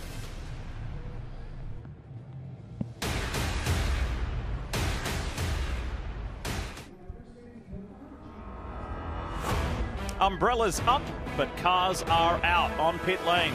That's the important factor here as we welcome you back to Detroit's Belle Isle Park, ready to go racing. And it has been reduced, race one that is, to a 75-minute race to get the weekend of action going here. 2 races in the NTT IndyCar Series. Valuable points. After last weekend's Indy 500, that was a double points paying race. This is a double header weekend, so it's the same. You got 2 lots of points as well. So these 2 weekends are so valuable in the scope of the championship, as everybody is in their cars and getting ready to go. It's going to be a pretty tricky start, but it will be single file in these wet, slippery conditions here in Detroit. Alexander Rossi on the pole position alongside co-championship leader Joseph Newgarden, 5-time and reigning series champion Scott Dixon. He's won twice here. He's on the second row alongside his Ganassi teammate Felix Rosenqvist. And in row 3, it's American Colton Herta, 19 years old, with Captain America Ryan Hunter-Reay. They fill out row 3. They'll be on the charge. Big rebound for O'Ward after not qualifying at Indy, so nice recovery. Zach Veach with a nice start. He had a good qualifying session, and Will Power was super frustrated with how he ran in qualifying. Says this might help him out this weather. Watch out for Graham Rahal starting alongside him on row 6. He loves this place and swept both races just a couple of years ago. Let's keep going back through the grid, show you who is starting where. But remember, they won't line up this way. It will be single file. Indy 500 champion Simon Pagenaud starts next to Ed Jones. Ed Jones has been on the podium here in the Detroit Grand Prix previously. And then another rookie, Marcus Ericsson, starts next to Sebastian Bourdais. Marco Andretti down there towards the back. And these guys right here, Foyt continuing to struggle on the road and street courses, but had a great Indy 500. And Santino Ferrucci had an issue with his car getting started. He was really quick here last year, so keep an eye on him. As Marcus Ericsson had such a great rookie performance at the Indy 500 going, came onto pit road and just an error, and the car just swapped ends on him and he crashed into the pit wall. It was such a shame because he'd had such a promising month of May. The team from Arrow Schmidt Peterson did such a great job in the pit stop competition. Marcus won that, the crew won it. So there were so many positive vibes around this Swedish rookie for his first season in the NTT IndyCar Series, but came away from the 500 with not the result that he could have had. He was on for a top 10 result. Let's get down to Jan Beekes. Jan? Well, let's talk a little bit of strategy, of course, with Rob Edwards, who makes the calls for Alexander Rossi. If it were to stay wet in these conditions, can you make it in one stop? Yes. If it's wet, continues to be wet, and the tire is wet enough that the tires hold, then it's a one-stop race right now. Now, the radar does look like it may clear up. So in that case, does it all come down to when you choose to go onto dry tires? Is that really the dividing line there? Yeah, that's probably going to be what will decide it is, when it dries up, how much it dries up, and then when you make your stop based on that. Now, obviously, starting on the pole, and Alexander and your whole team has had this momentum that has been incredible. You feel like you're all hitting on all cylinders. Today, that gives you clear vision and also should help you decide the strategy, because as the leader, you'll probably dictate what other people do. That's what you'd expect. Sometimes the decisions you make are based upon what people behind you make, so you have to protect against that. So, yeah, theoretically, we can hopefully control our own destiny, but we'll see. A lot of things are going to happen on the fly, given how they've announced what the race is going to look like. So we'll be old school, paper and pencil. Here we come. All right, love old school. Love some rain racing as well. Looks like good stuff. And that is right up Rob Edwards' alley. He's an expert at that. How about the mayor of Hinchtown, James Hinchcliffe? What's he got? We will find out when we come back. Going racing shortly. The greatest spectacle in racing.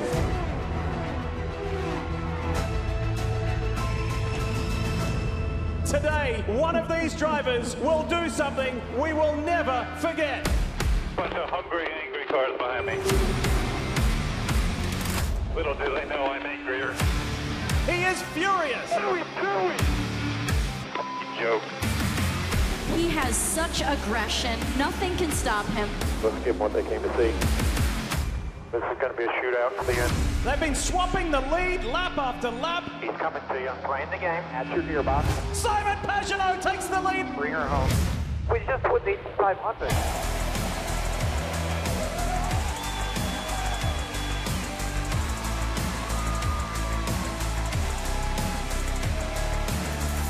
In the month of May, he's put it all together to wrangle the points lead away. We did it!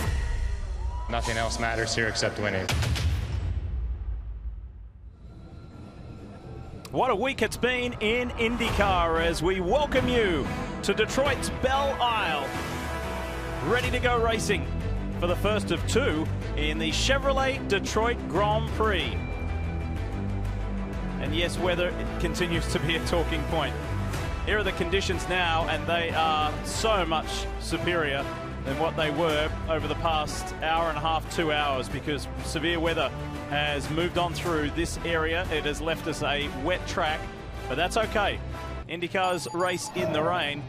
Let's take a closer look at Belle Isle Park. Well, 13 corners. It winds mostly clockwise here through turns 3 and 4, 5 and 6, some slower corners, and then a long back straightaway. Beautiful view off to the left with the boats on the water. You go around the fountain through the carousel, and then two pretty quick right-handers, 12 and 13, to finish the lap. But turn 2, it's really turn 1 and 2, one complex that you drive together. It's tricky, Paul, because it's fast, it's fourth gear, and a big step off at the exit. But this is the passing zone, probably the best place to make moves down in turn 3. Yeah, great opportunity if you get an exit off the bridge and get a run down to turn 3. Great shot to get down the inside of somebody and do the over-under and do the crossover as you get over to turn 4. Backside, back straightaway, the braking zone's turn 7. It's not really straight. Things can get pretty heavily disputed down there. Generally, only one car can make it through once you get through 7, so we've seen a lot of action there in the past, and I expect this to be no different. And if you blow that turn 7, there is a temporary chicane put in there. You can shortcut across to turn 11, and race control will monitor you. So if you do blow it, which we've seen many drivers do multiple times so far this weekend. Boy, we've been waiting a while for this. It's time to go trackside for the command. Race fans, are you ready? It's for the most famous words in all of sports. Please welcome today's Grand Marshal, Detroit Pistons hitter Andre Drummond and Emerson Fittipaldi. Gentlemen, start your engines.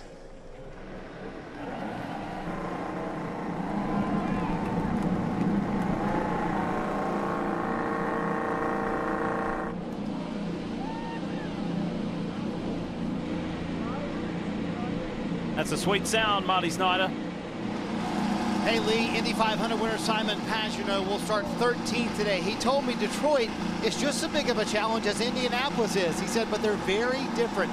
Indianapolis is a mental challenge. Detroit, though, a physical challenge. One of the toughest racetracks IndyCar visits all year long. Remember, this is a street circuit.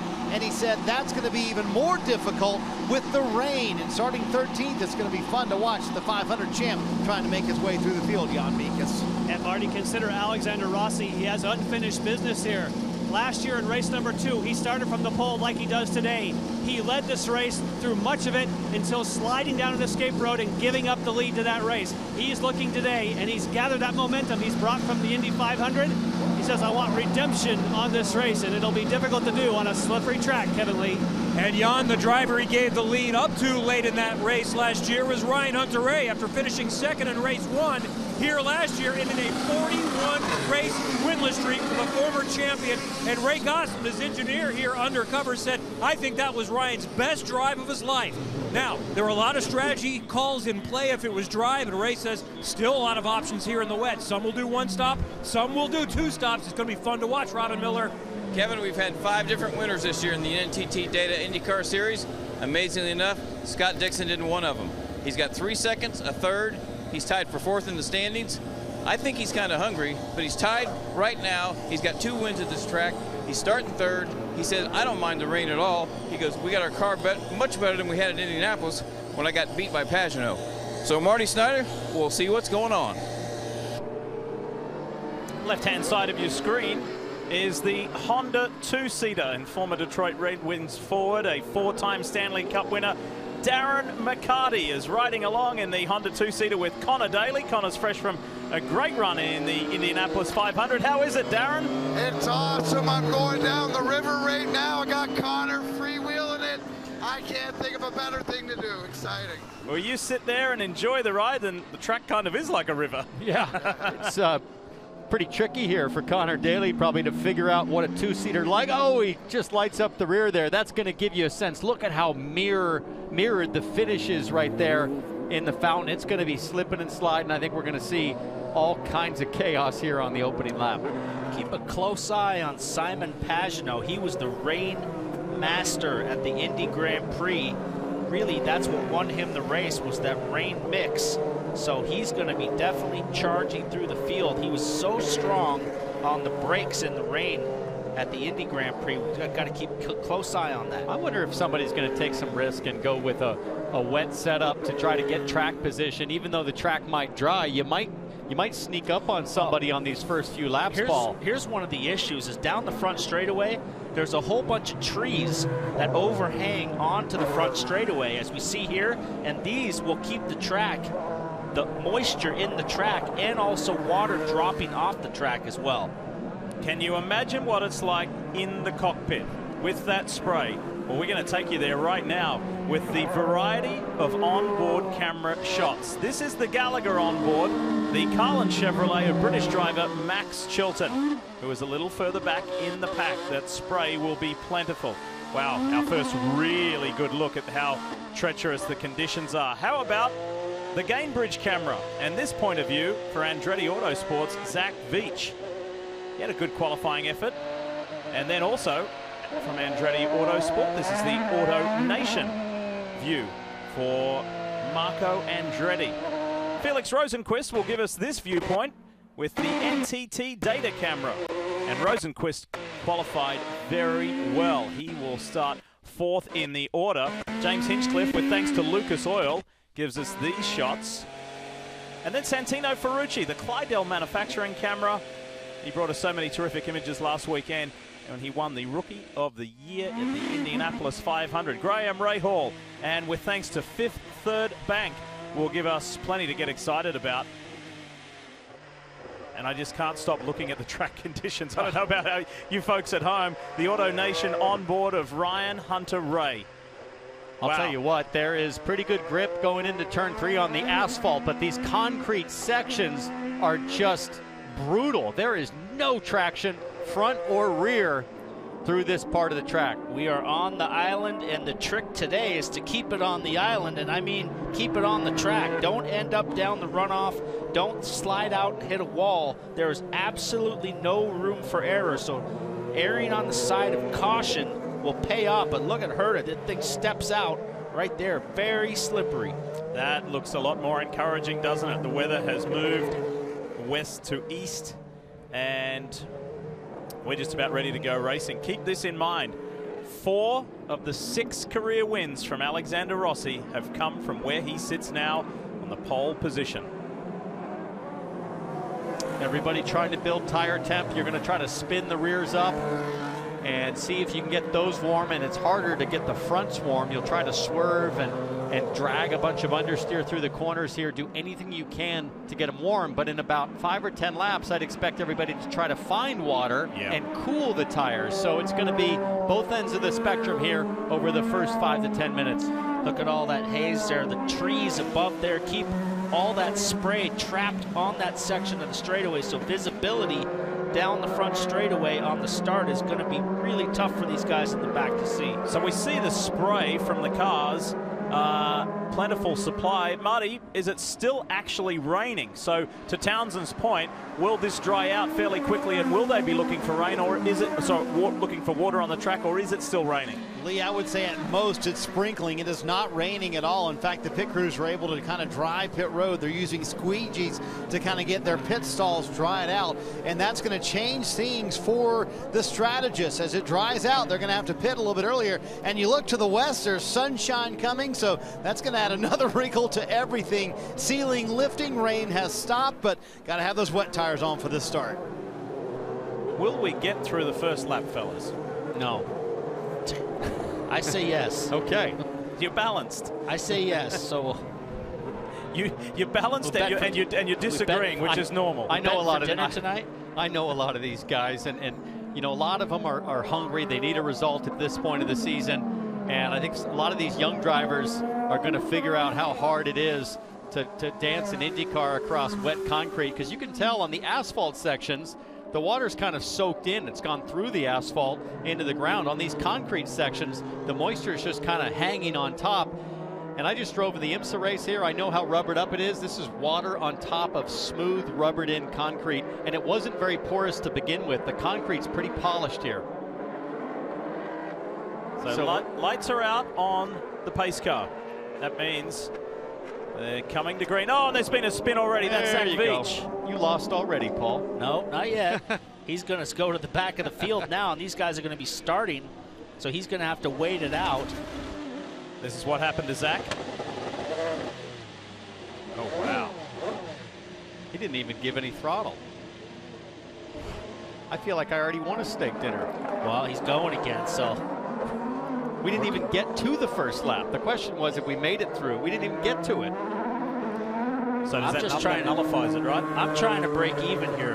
I probably should buy you a steak dinner for finishing on the podium today. Well, hopefully yes, well if I done. win this one, you're buying. To be fair, before the Indy 500, I picked Rossi. You picked Pagenaud. They were pretty good guesses, but you won on that one. All right.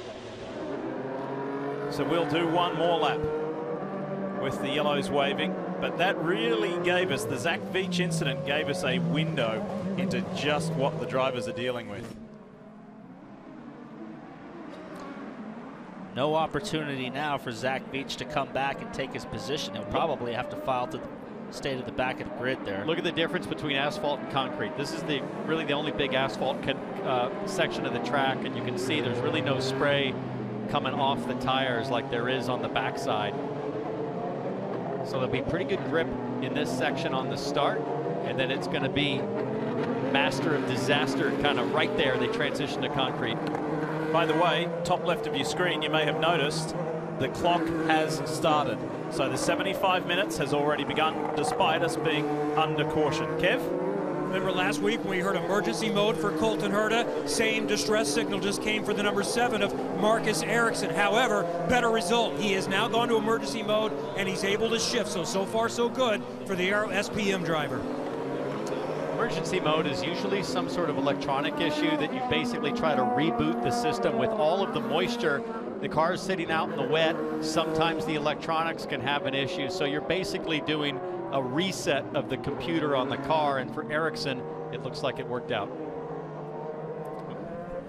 Guys, this is going to be an interesting mix. Graham Rahal came on the radio after Veach's spin and said, in Veach's defense, in that corner there is not a lot of grip, and there's not a lot of grip anywhere as we ride on board with Graham Rahal. But the interesting thing to me, Townsend, is I just see this track drying out very quickly, which is really going to put it on the strategist to say, hey, when are you brave enough to put those dry tires on? I see this place drying out rather quickly, and again, the rain has stopped. And if it does do that, Marty, like we talked about, you really are going to have to make a second stop, because I don't think you'll be able to run the distance on fuel if you pit early for stickers. So you're going to have a tale of two strategies. Somebody's going to get aggressive, and somebody's going to try to hang on wets to get into the fuel window to only have to make it on one stop.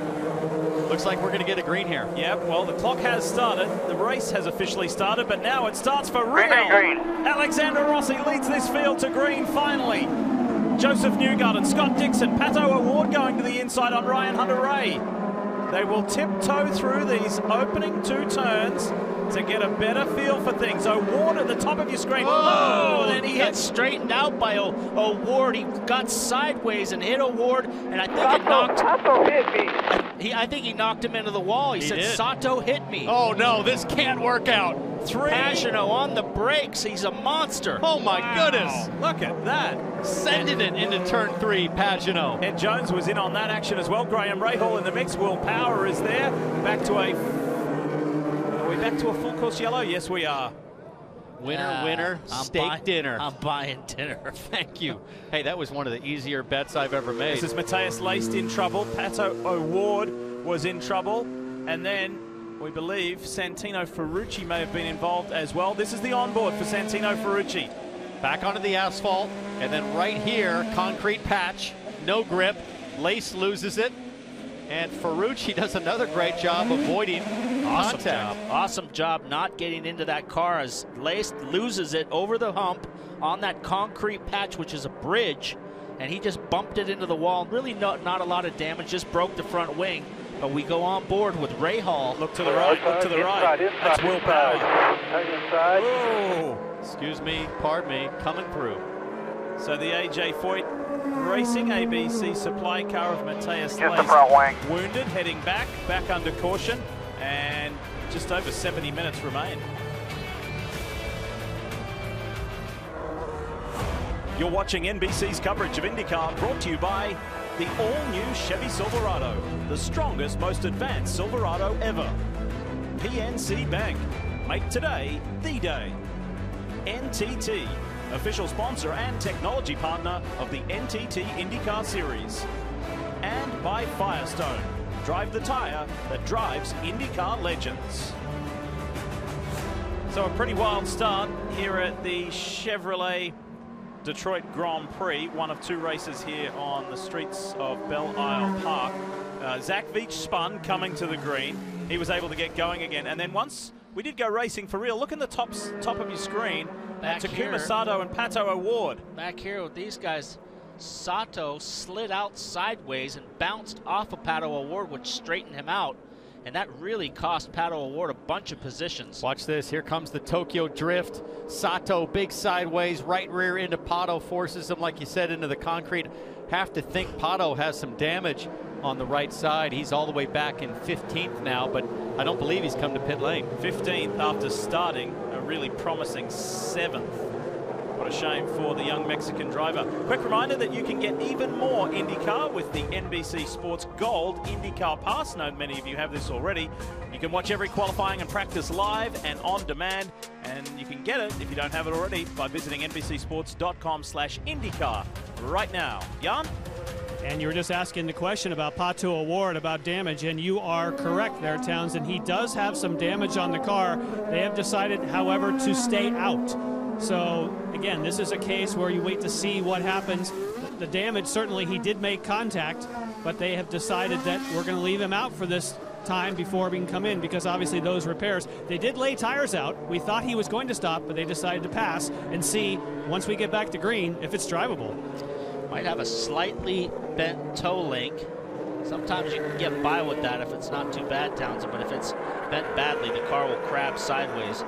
And you can just barely start to see a dry line start to form as we take a look there at Ed Jones, who's up 4 positions since the start.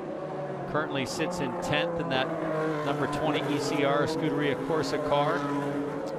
Pretty good for a guy from the desert, Dubai. Not really known as a rain driver, but he had a good run in the rain at the Grand Prix of Indy, and starting off the day right today, right behind Will Power, and moved up a few positions. Power's made up 3 positions as well, which he needed to do, and he said that prior to the race. So there's Alexander Rossi, Scott Dixon, Joseph Newgarden. Dixon was able to get around Newgarden early on, then Felix Rosenqvist. So both Chip Ganassi Hondas are in the top 4 places early on. Then Colton Herta, the teenager desperately needing a solid result. There is the Indianapolis 500 winner, center of your screen. That's Simon Pagenaud, and he is back in 12th, Marty. A lot goes along with winning the Indy 500. His longtime engineer, Ben Bretzman, in fact, they've been on a couple of different teams together. They kind of had a deal. They made a deal years ago that if they ever won the Indy 500, that Simon would take Ben and his family to Bora Bora. Well, guess what? Simon is coming through with that trip. I asked him a moment ago, hey, I remember that bet you had with Bretzman. You going to come through? And he said, I am a man of my word. I promised him I would take him. So they're going to Bora Bora in the offseason. PT, ever make a bet with your team and say, hey, if we do this, I'll do that for you? Have you ever had to come through on the back end of that? Yeah, I made a bet with my team that if I won a championship, I'd buy them all watches. I made a lot of bets with Townsend, and the ones that I win, he seems to never come through on it, and I'm always a man of my word. Oh, stop right now. I'll tell you what, shout out for Bora Bora. Absolutely gorgeous down there. French Polynesian islands. There's 100 islands. Bora Bora is one of them. And Ben Bretzman and his gang will have the time of their lives down there. It's a special spot. But right now, I'm ready for a green flag. I mean, we're drying this place up, and it looks like the pace car lights are out. It's not quite dry yet, so I would expect it to still be super tricky as you transition from asphalt to wet concrete. There has been various occasions where Alexander Rossi has been searching for extra moisture on the track to serve these wet weather tires. Look at Scott Dixon in the orange and blue PNC Bank car. He's ready to pounce. Rossi has brought them down to a crawl right now. That's got to be about 40 miles an hour. There's Will Power, frustrated by his qualifying effort. Should have been on the front row, but he's made good work of it early. He's already up 3 positions. Let's go racing in Detroit. Indy cars in the Motor City, and Rossi leads Dixon. That was a nice strategy to slow everybody down. Now he got the jump. Oh, no. That sliding down the inside. Power gets another one, but he runs way wide there. Hold on. Almost out in the grass. Here's where you have to be careful. This concrete patch, that's where it got wrong on the opening laps. Everybody makes it through except Pato O'Ward, who had a huge wiggle, but he manages to keep it straight. Inside. More positions made by Will Power. He's carving up the field. Awesome Runs stuff. wide again, gets out on the curb. Hunter Ray can't respond. Rosenquist gets back by Newgarden. Moves, slides up into third. So Newgarden second to fourth. Meanwhile, the Ganassi cars surge, and so too does Will Power. This is where it gets tricky because these corners, the drivers haven't faced in anger yet, especially off the back straightaway where Veach spun on the warm-up lap. Everybody has to figure it out as Sato makes a move on Colton Herta up the inside. The tires are now coming up to temperature. It takes about almost a lap to get any kind of temperature, and as they keep running, they'll get warmer and warmer, and these cars will start to dry the track. Oh, Colton Herta, big old slide job coming through turn 7. Whoa, Rosenquist the same. Big sideways. That's where Veach lost it on the warm-up lap, and Rosenquist nearly goes around. Here comes Simon around the outside, but look at our leader. A nice little lead on Dixon right here. Felix Rosenquist in that white and blue car through shot there. Oh, Hijack Honda. It's going well. Look at this. 3 wide. Ed Jones struggled out of there. Big wheel spin. Pagano gets up the inside. Pagano relishes racing in the wet. We saw that in Indianapolis 3 weeks ago in the Grand Prix of Indy. He caught Scott Dixon. He came from some 7 seconds back to get all the way up and catch Scott, who was frustrated at the front. Inside move here? No, not quite. The fluorescent yellow Sealmaster Honda. That's Sebastian Bourdais right behind Graham Rahal, who's behind Marcus Ericsson.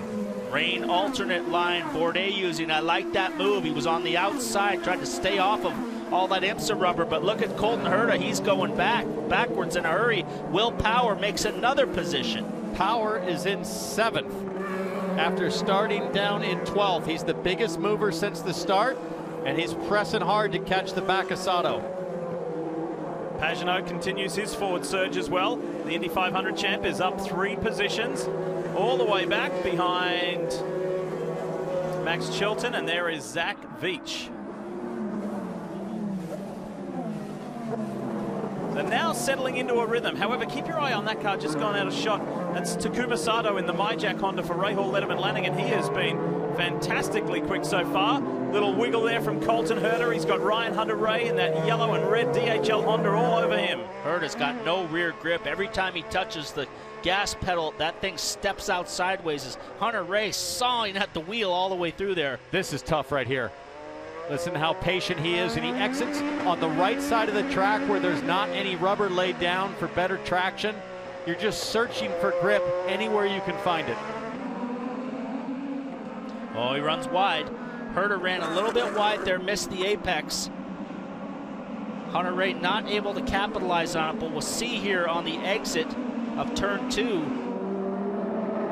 Herta got passed on the previous lap. See how sideways he steps out right there. He comes over the hill, steps Still out fighting again. it. The rookie and the veteran.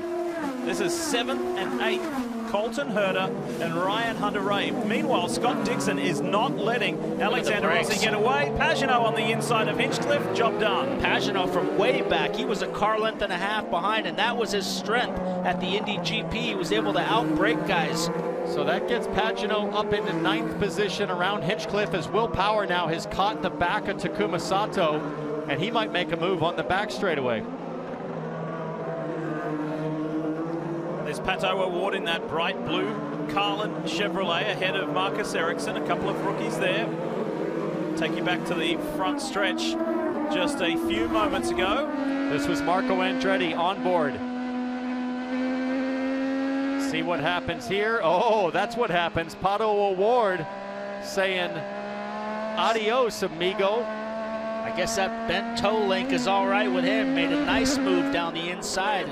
We're back to the slippery part of the track right here. There's Marco struggling to put the power down. Let's not lose sight of the time. Top left of your screen, 58.5 minutes left. This 70-lap race originally was reduced to 75 minutes due to the severe weather that rolled through here in the Motor City. This is kind of fun watching Sebastian Bourdais try to figure out how to get a run on Graham Rahal. Look at the spray still coming off the rear wing of Graham Rahal. He's able to out-drag him, and here comes Bourdais, closes up, and let's listen to the throttle here. This is tricky. Pretty good power down, Paul, coming out of there. Look at how soft the suspension is. You can see the A-arms soaking up the bumps and the acceleration. A lot of movement here. Pulling away from Bourdais. Bourdais under pressure right there. A car on the inside. I think that's Pato O'Ward. It is. Trying to make a move on Bourdais. He's now recovering. O'Ward is back in the groove after suffering that gut punch on Indy 500 qualifying day and bump day, where he was indeed bumped out of the field. Here's Will Power, Takuma Sato. Check another one off the list for Will Power. That didn't take long. That puts Power up into 5th. So in about 3 laps, Will Power has completely erased the qualifying mistake, and he's a top 5 contender as Sato has to hang on as he does the high center over the exit curve. Biggest mover in the field, you're looking at him. Will Power, a 2-time winner here on the streets of Detroit. Belle Isle Park. Let's see how far he can climb. He's up to 5th. There's nothing like playoff hockey, and after the Blues' historic first ever Stanley Cup final win, the series shifts to St. Louis, all tied up as the city hosts its first Cup final game in 49 years. That's Game 3 of the Stanley Cup final tonight at 8 Eastern on NBCSN, part of NBC Sports Championship season, presented by Canada Dry Ginger Ale and Lemonade. All tied. Looking forward to that tonight as we welcome you back. Lee Diffie, Townsend Bell, Paul Tracy. 53 minutes to go here in Detroit. And it is time for Gainbridge to take us through the field, and we kick things off with Jan Beekes. Yes, and everything going according to plan right now for Alexander Rossi with a 1.7 second lead over Scott Dixon. You'll see he's going to start searching around the racetrack for more water. He's going to want to cool these tires, but right now they love this position, and strategy, Marty, will soon be in play. Remember, Scott Dixon, Jan, lost the Indy GP in the rain. He wants to prove they can get it done in the rain today, and he feels like the car is much better, as Robin Miller told us. But one thing to keep in mind, he's already used 31 seconds of push to pass. A little extra horsepower boost has helped him stay there in second. His teammate Felix Rosenqvist sits in third. He told me coming into the weekend, very anxious to put the Indianapolis 500 behind him. He had the big crash in practice, but doing very well here so far. Started 4th, he's up to 3rd. Kevin. Joseph Newgarden started 2nd. He's dropped a couple of spots back. He's behind Felix Rosenqvist there, and soon we'll see Newgarden come into play. And Newgarden running in 4th right now. So Rosenqvist lost the position with a spin. So Newgarden has now moved up to 3rd. He was just warned by Tim Cindric not long ago. Watch out, Will Power is coming. Marty? Power sits in 5th, Kevin, as you mentioned, and he's a little angry after qualifying. He was mad at himself for a mistake he made. Townsend mentioned it, and in the post-qualifying meeting, Roger Penske said, hey, you're being too hard on yourself. Just go out there and drive. He is using those skills to his advantage. Started 12th in the rain. He's made his way to 5th. Takuma Sato 6th. He was 5th not too long ago before Power got him. You know when it's wet, Sato starts licking his chops, and this worked out well for them because they weren't real confident in what the setup was going to be, expected an alternate strategy. So Sato's dropped 1 after picking up early, but still watch for him, especially if it stays wet, Marty. Just like his teammate, Will Power, Simon Pagenaud's made his way through the field. He has gained 6 spots since the start of the race. Some quick times. He is really working on braking, and Marco Andretti on pit road. Look at that, guys. Here he is coming in 12 laps into the race. Lee, he is going on to slicks. We'll see if other people follow suit here. This will be fun to watch. Marco Andretti taking slick tires. I like the gamble because I think a lot of people might have to stop twice to make it to the end because the rains are going to get hot and could start to deteriorate. He's done this move before. If he can keep it on the track and not spin out this time, there's that. He needs to get a whole lap on these tires to get some temperature. But I got a feeling if he can capitalize on this and it goes yellow, he will go to the front of the field when everybody else pits. He's got to get temperature. He's just furiously trying to warm the tires. It's so tricky on the concrete. Look at how slow he has to go. It's like the pace curb. car. He even got on the curb. You just got to keep it off the curbs. Here it's kind of dry. There's a little bit of a dry line right there. I like the gamble, but don't lose it. I really like this gamble. You're going to be really slow, but if he keeps going and he doesn't get lapped, and if it goes yellow and everybody pits under yellow, he'll go to the front of the field. This is gnarly right here. This brake zone. on slicks. It's so hard. We were He's just talking offline about in the puddles. Stanley Cup final. This is like running across This is a ring the bare feet. worst section right here. But every turn he's building temperature. It's going to get easier. Well, not that easy, but it'll get better and better in terms of grip. This is hard right here. He's got to exit driver's right. A lot Stay of low. rubber. Stay Look at low. all that black rubber there. Now he's getting to a drier section. The tires are getting more worn, but that outlap is painfully Whoa. slow. Lots of paint lines there. Super slick. And then this section with the trees above you is going to keep the moisture in the track. Paint lines all over the racetrack here. He hasn't been through turns 1 or 2 yet either in anger, so we'll have to see how this works out. Marco Andretti giving us the ride of the day. This is where you have to be careful. It works. It's good. Now he's got temperature. Now he can start to build on what he learned on the outlap. Can't get too aggressive, though, just because you get some temperature. You don't want to start pushing too hard and make a mistake, because there's a lot of sections of the track are 14 still seconds very ahead of the wet. leader. Keep working. He's got to keep working, like Brian Herta just told me. He's got to stay on the lead lap if this is going to pan out. The worst is behind him. He really did a great job on that outlap. Marty, what do you know? And on that first lap, he was 20 seconds slower than the field. This is the telling lap, and every strategist up and down pit road is watching the same in-car camera. We're watching now, a little bit loose there, trying to hang it on to the wet. Graham Rahal was just asked, do you feel like we're close to going to dry ice? He said, I feel like it's close, but everybody watching this onboard along with us. He's got some serious car control skills. He's wide again out in the puddles. Doing a great job, though, to not have to go into the overshoot. How are your palms at home? Are they getting sweaty? This is wild stuff from Marco Andretti. Up front, I'm going to watch Rossi's Anybody lap else time. pit? Marco wants to No, know if not anybody yet, else not pitted. yet. Rossi just did a 131.5. Those reins have got to have peaked by now, and I'm sure are going to be struggling to stay together. Let's see Rossi. There he is. Now he's looking for water. Looking for water. Here's, look, see the dry line. You see the tracks there. This could really play out for Marco Andretti, but he's got to stay on the lead lap. Brian Herta gave him that time check just a lap ago. He said you're 14 seconds ahead of the race leader. Just happens to be your Andretti Autosport teammate as well. So where is the difference? There's Marco. Look to the top of your screen. Here comes the race leader. Marco in jeopardy of going a lap down, but he's doing a phenomenal job. Can he hang on to it? 47 minutes to go. Oh boy, it's a delicate dance on the streets of Detroit's Belle Isle Park. Marco Andretti was the first to go for the slick, dry tires, and now he has set the trend going, except for his teammate Alexander Rossi, who leads the race, who's being pursued by Scott Dixon. Everybody's been watching him, and here is Joseph Newgarden, Kev. And the conversation has been, when is it time? We've reached that crossover point here. Santino Ferrucci, by the way, went on it 2 laps ago. Full caution, by the way, is out as we speak. Ferrucci, when he was told to pit, said, no, no, no, we're not ready. He came in, so did Piggott, so did Hunter Ray. So did he catch a break here getting in before the yellow? Newgarden is back out.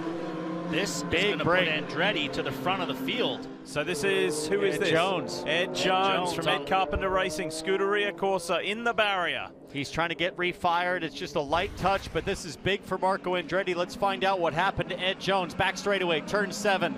Just glides wide and doesn't quite make it. There'll be maybe just a little bit of left front wing damage. But for Marco Andretti, if Newgarden made it to pit lane, then I think he'll be looking really good. But Andretti could start in the top 3 after being nowhere at the start. That was a great call by Brian Herta and Marco Andretti to be the first out there. We'll see what the yellow factor is for Newgarden. But from last to certainly up into the top 2 or 3 cars.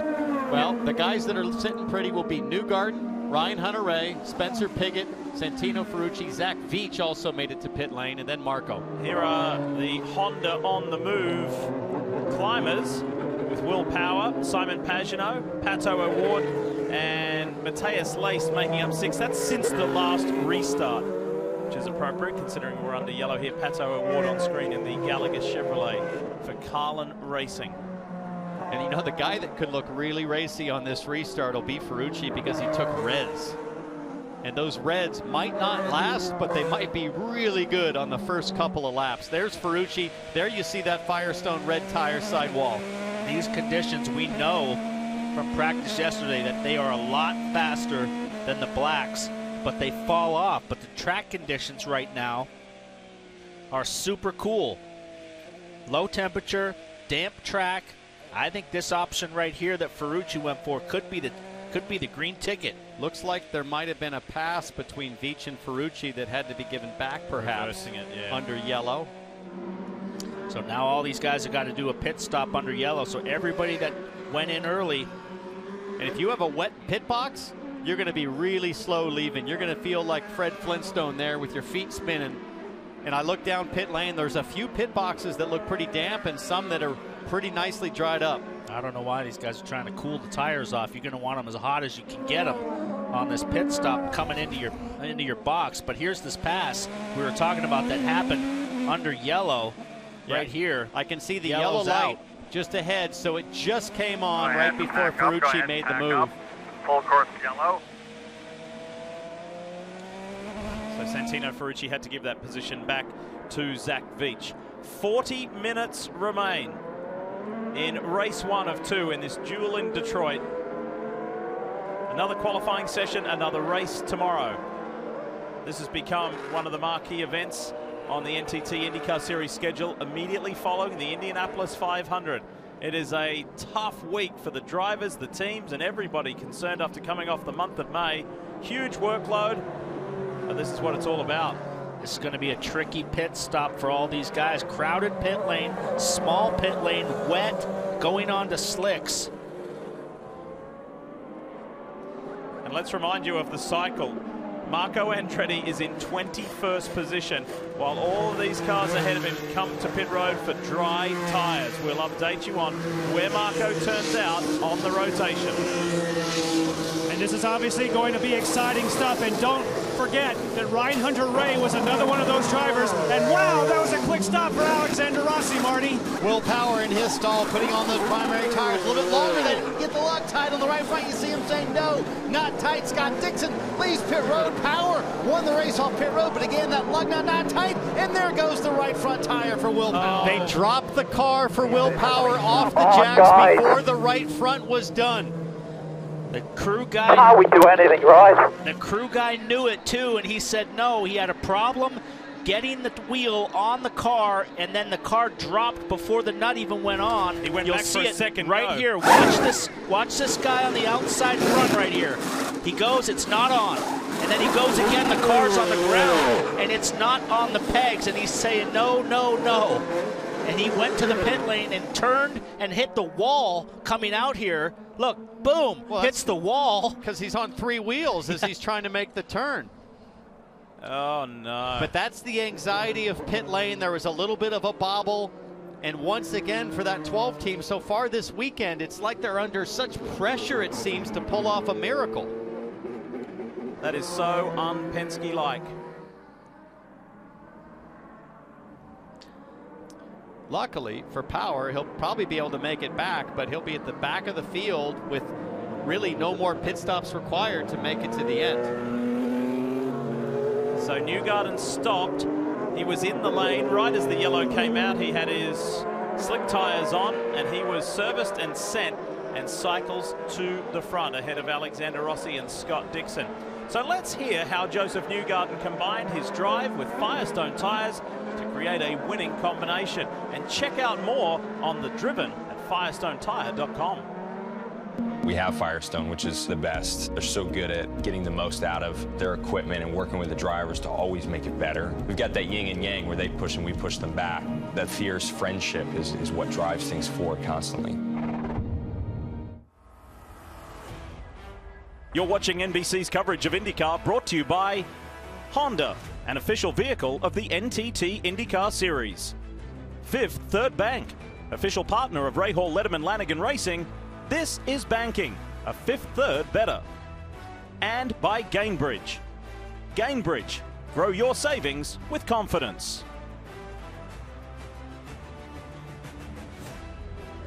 Just over half an hour left in this first of 2 races this weekend here in Detroit as we welcome you back So Joseph Newgarden is the new race leader over Alexander Rossi, Scott Dixon, Felix Rosenqvist, and Ryan Hunter-Reay, who is not very happy inside the DHL Honda. Kev, tell us why. Well, it's been a twist of emotions today. Remember when Ryan spun and dropped from about 8th to 15th a while ago, but they came in and made that stop before the caution, and it looked like they were going to cycle up to second right behind Newgarden, but the pack-up hadn't happened, so Rossi, Dixon, Rosenqvist all beat him to the blend line, and Ray Gosselin, the engineer and strategist, normally pretty mild-mannered, he was fired up on the radio at this point. But Hunter-Reay is still in it, 5th from 15th not long ago. Yeah, but guess who isn't in it? Is Andretti Autosport teammate Marco Andretti, who we said we'd promise you where he came out through the cycle, and he was way back and only gained 1 position to 20th. Well, normally they don't open the pits until you pack up to try to disincentivize the drivers from driving too fast under a yellow condition. And for Marco Andretti, the gamble, that huge risk that he took on slick tires and wet conditions, has been totally negated because the pack-up never happened. Marco in 20th, probably can't believe it. We're coming to green, lights are out, and they're on it. 3 different teams in the top 3 positions. Joseph Newgarden, co-championship leader, leads them to green. Dixon looking for a way by, but it's wet offline. Oh, down the inside in the wet part of the track for Rahal. Nice move. Very tricky conditions to pass now on slicks. You got a dry line, but it's wet offline, as now Ryan Hunter-Reay taking a look further on back. Rosenqvist. Looking at, I think that's Ferrucci on his teammate Sebastian Bourdais, and here comes Pato O'Ward looking up the inside. Zach Veach is racing there as well in the Gainbridge car. He's looking to make up a position on Colton Herta. Spencer Piggott with the bright yellow helmet, he's in the mix there as well. And Pato O'Ward is on reds, and it's a gamble because the reds will degrade after a few laps, so Pato O'Ward knows he needs to make something happen right now. Half an hour to go in this race, and these reds might be an advantage in these conditions because they are a softer compound, but they fall off faster, but they might last 30 minutes. The problem, though, is that it's wet offline, so even though you're quicker, once you pop out to try to make a move, it's super dicey in the next brake zone. You saw what happened to Will Power with that wheel coming off, and then you followed it during the non-stop commercial break. Well, let's rub some salt into those wounds. He's got a drive-through penalty for pit equipment out of the box. Oh, so it rains, it pours. Now he's dead last and a half a lap behind with 30 minutes to go. He's really going to have no opportunity unless there's a yellow and he can somehow get packed up. Zach Veach on Colton Herta. Oh, that's tight boy. there. Herta has the advantage in the next corner, I think. That's some good racing right there. Man, Veach hung on to that thing, running the high side on the concrete. Now Veach has the advantage. Heck of, wait a second, Colton Herta's coming back. 2 of the littlest guys in the series driving like giants around here. Veach is back. He's got the inside line for this next turn. Zach gets it. Nice move, Zach Veach. Bourdais lining up for a shot at Herta as well. First time for Colton Herta here in any car. Scott Dixon is in the wall. Dixon is in the wall from a top 3 position. That's the yellow that Power needs to get packed up, and this is really, really bad news for Dixon in the championship, and he hits the steering wheel there. You rarely ever see Scott Dixon make a mistake. I was going to say, I'm in shock. When's the last time we saw this? Scott Dixon in a tire wall, and Chip Ganassi probably can't believe it either. I wonder if Dixon had help or if he just drove it off on his own.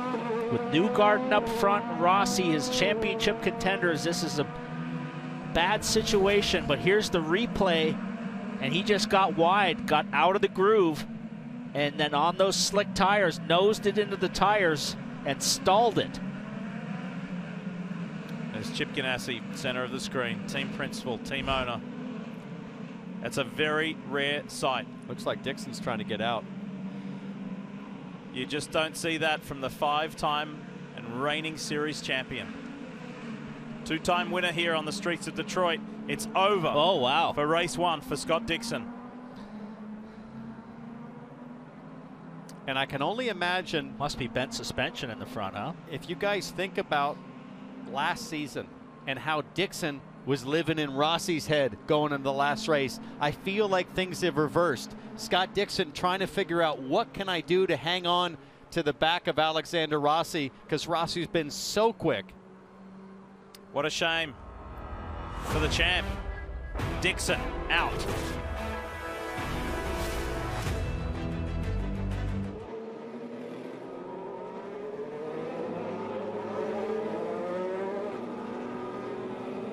Running under caution here in Detroit, the PNC Bank Ganassi Honda of Scott Dixon now getting rescued. Look up ahead. This is from Felix Rosenquist, his rookie teammate. And we made mention, he clipped the inside wall, which then sent him out. Is NBC it. And we've all, guys, been mentioning how rare this is where you see Scott Dixon make a mistake and have a non-finish. His last did not finish 2 years ago in Texas. Well, that's how rare it is for the 5-time champ. Hey, let's get an update on Marco Andretti. What's the story, Jan?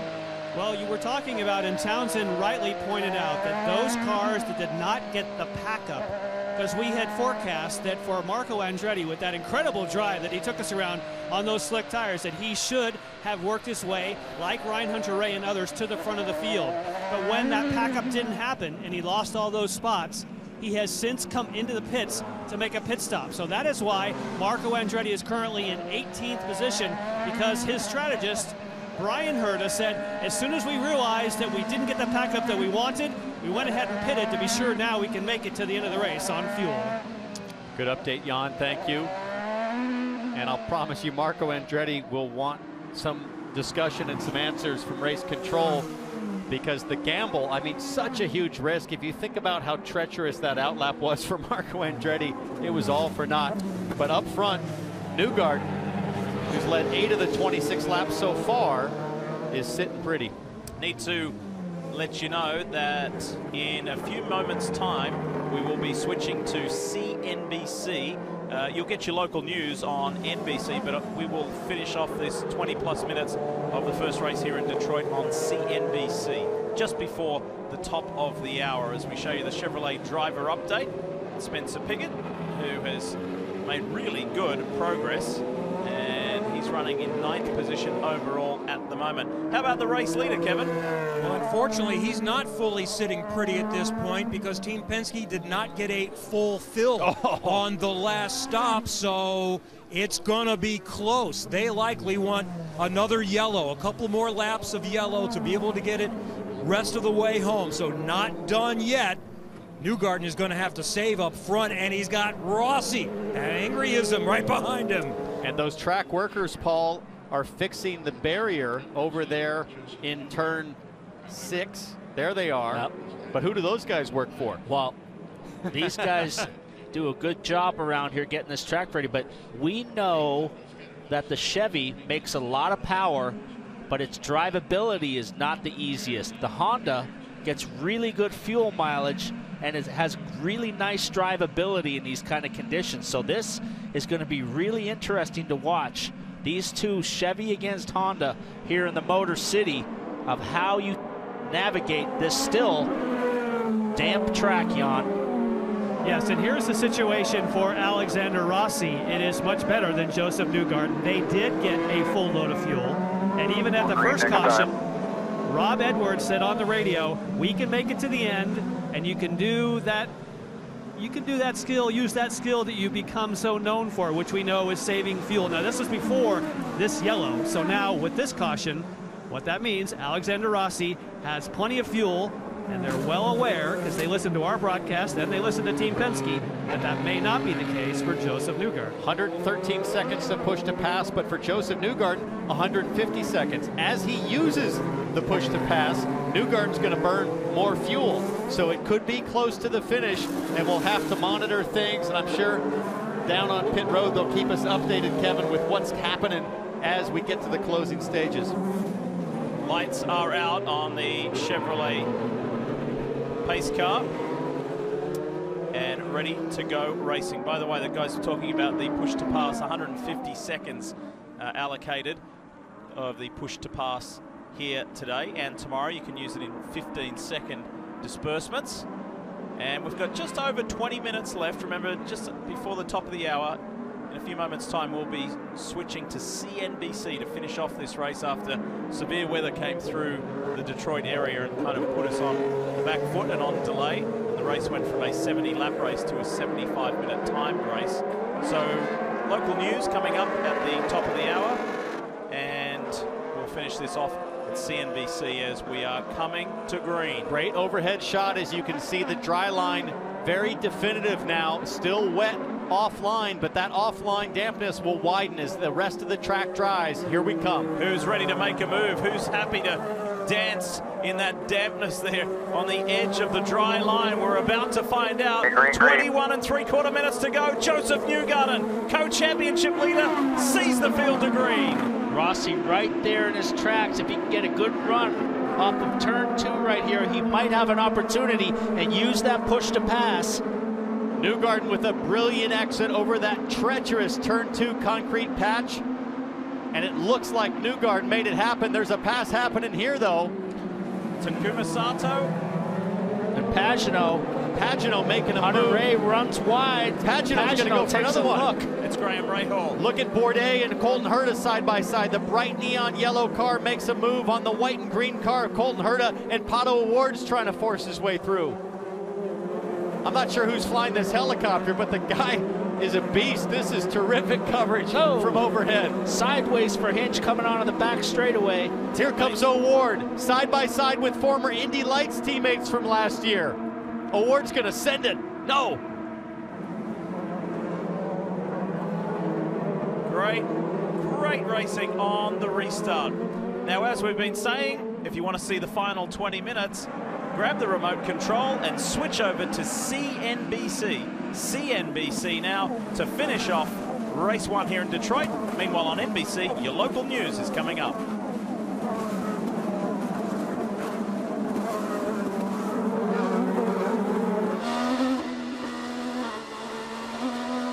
Continuing the coverage, race 1 of the duel in Detroit here on CNBC.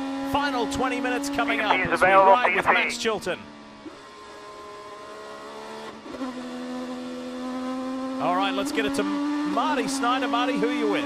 Hey, Lee, it's not the place we thought we'd be talking to Scott Dixon today. Out of it early. What happened on the incident, Scott? Yeah, just kind of gripped up a little more than I thought. Caught the inside wall on the turn 7 there, I think, or 6 or whatever it was. But yeah, just clipped it and then it broke the toe link straight away and turned straight into the wall. So I feel bummed for the guys. You know, we've been working extremely hard. We had some tremendous speed in the PNC Bank car, and just a driver error, man. Obviously, we were wondering if IndyCar made you get out, but you said the toe link broke. There were too many broken parts on the car for you to be able to continue. Yeah, I think the steering rack was broken, the toe link on the right front, and then even the suspension on the left. It went pretty deep into the tire wall there, but yeah, there was no driving that one out of there. There you go. So that's why Scott did get out of the car. He's excited to get tomorrow going. His guest tomorrow, by the way, Lee, Mike Tomlin, head coach of the Pittsburgh Steelers. He'll be here hanging out with Dixon tomorrow in Detroit. Fantastic. Looking forward to that. Caution, there's an ABC supply car in the wall. It's Matthias Leist. Same spot that we've seen issues. Yeah, down the end of the back straightaway here. That's right where Ed Jones got off earlier. Here it is again. Lace trying to break deep. Just overcooks it. There you go. From the dry to the damp and on slick tires, it's not happening. You're not going to complete the corner.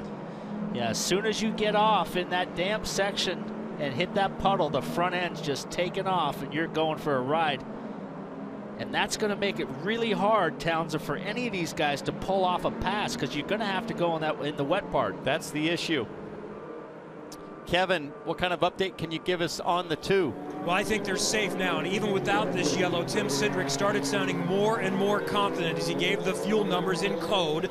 First, it started in 50 to 60, so we need a code breaker for that, and then it was 40, but the response was, I think we're good. I think we're going to be good to get to the end. Now they should be safe, so it's a straight-out fight between the 2 young Americans, Joseph Newgarden and Alexander Rossi. Well, thanks, Kevin. And even with that restart, Paul, Joseph Newgarden did not touch the push-to-pass button, so he still has 150 seconds in the bag. And things got pretty interesting, though, further back on that restart as you see Sato all the way up into 3rd. Let's find out how that happened.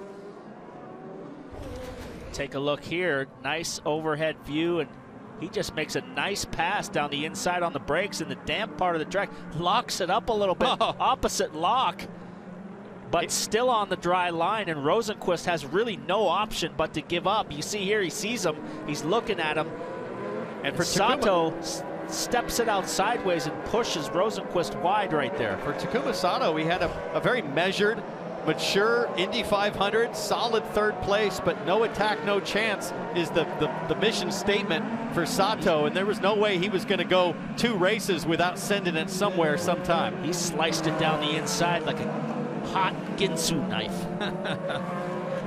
Rosenqvist, though, sits in 4th, and I know he'd like to have a solid finish. Certainly Ganassi's going to need that after what happened with Dixon. Let's listen to some radio. Takuma has been super aggressive on restarts into turn 3.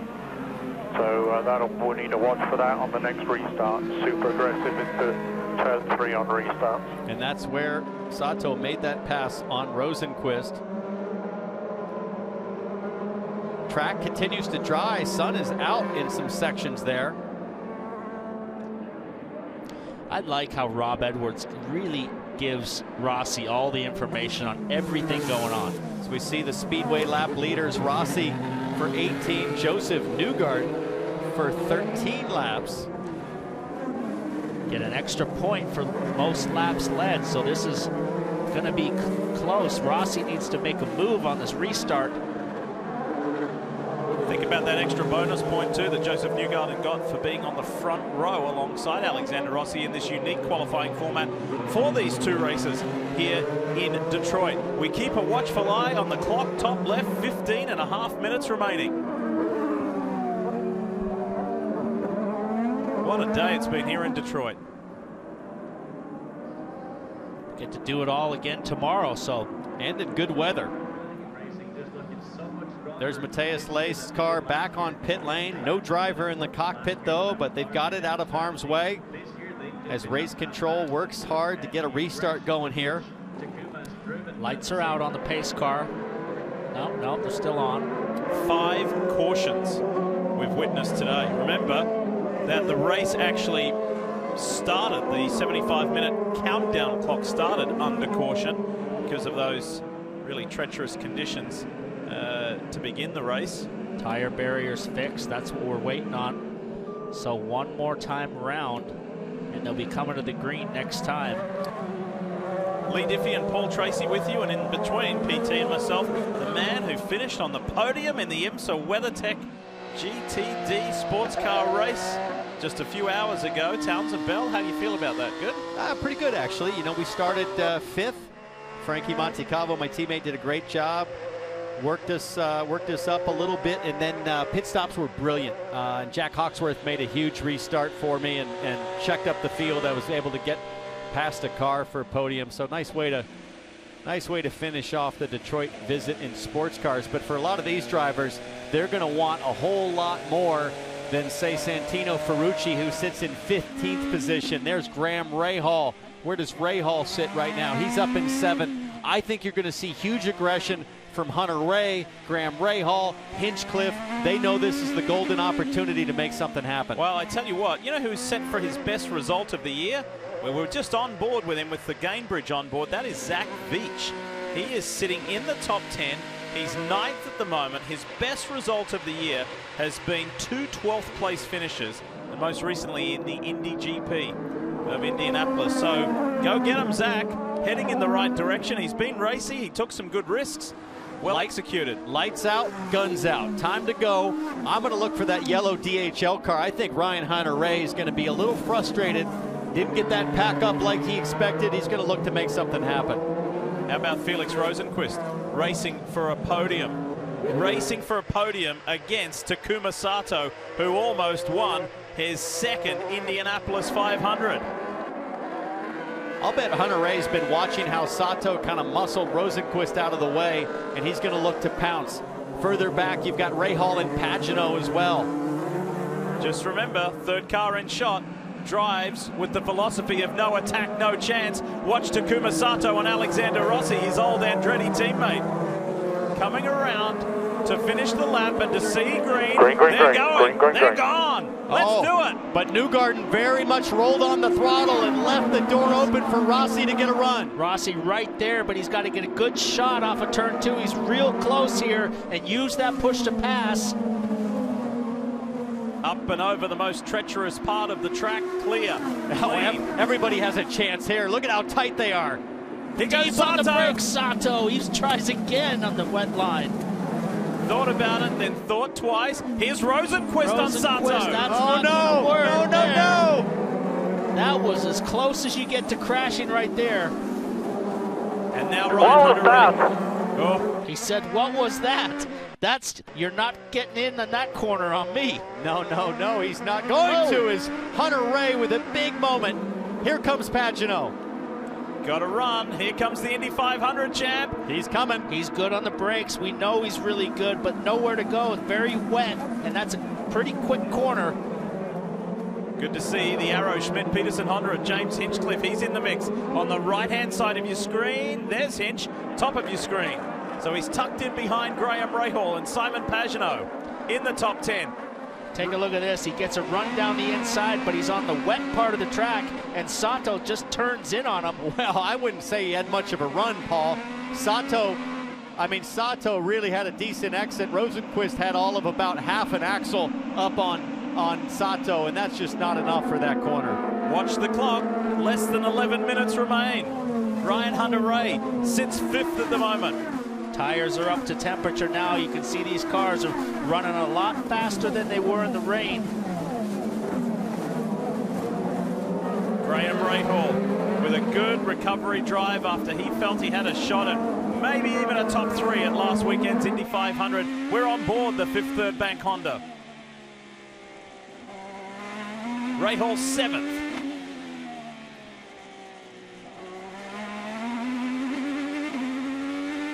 Last lap, a 1:21 on the push to pass, trying to keep the gap down. Might as well use it now. You're running out of time to make something happen.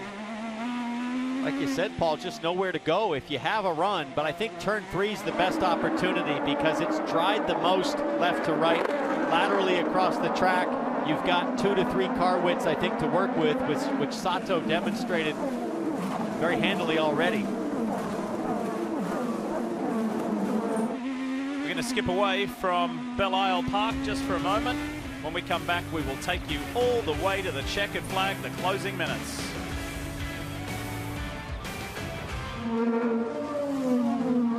Closing minutes of the Chevrolet Detroit Grand Prix, race 1 of 2. There's a second one tomorrow, and you've got 1 Chevrolet, 1 Honda, 1 Team Penske, 1 Andretti Autosport entry.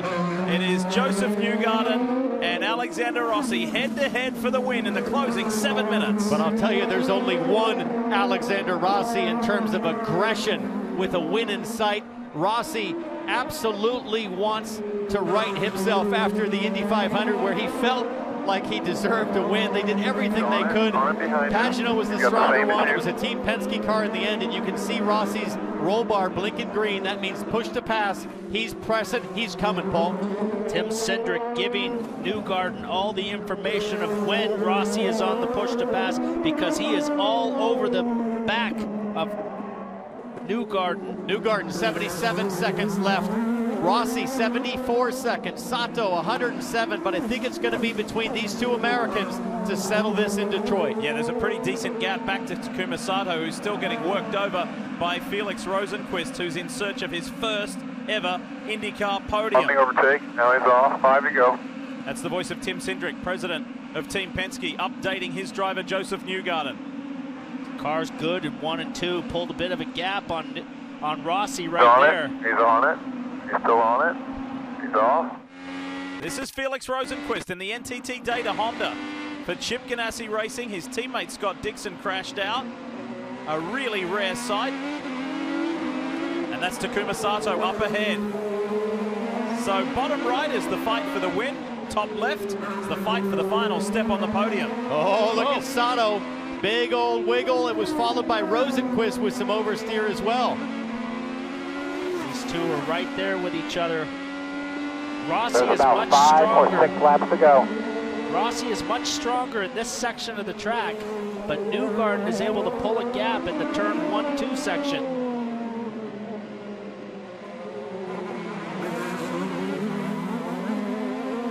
Newgarden very diligently using push to pass. It's now 65 for Newgarden, 61 for Rossi.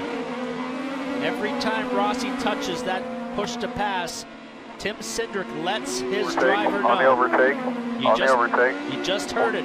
Every time Rossi touches it, he lets Newgarden know that he's on it so he can keep an eye in the mirror. Oh, Rossi with the wiggle. Rossi trying to figure out how to match Newgarden through turn 2. Rossi's still on the button. He's going to use it up. He's at 52 seconds left. Based on these positions right now, with Simon Pagenaud, the Indy 500 winner, down in 6th, the race leader, Joseph Newgarden, would go out to a 25-point championship lead, just like that.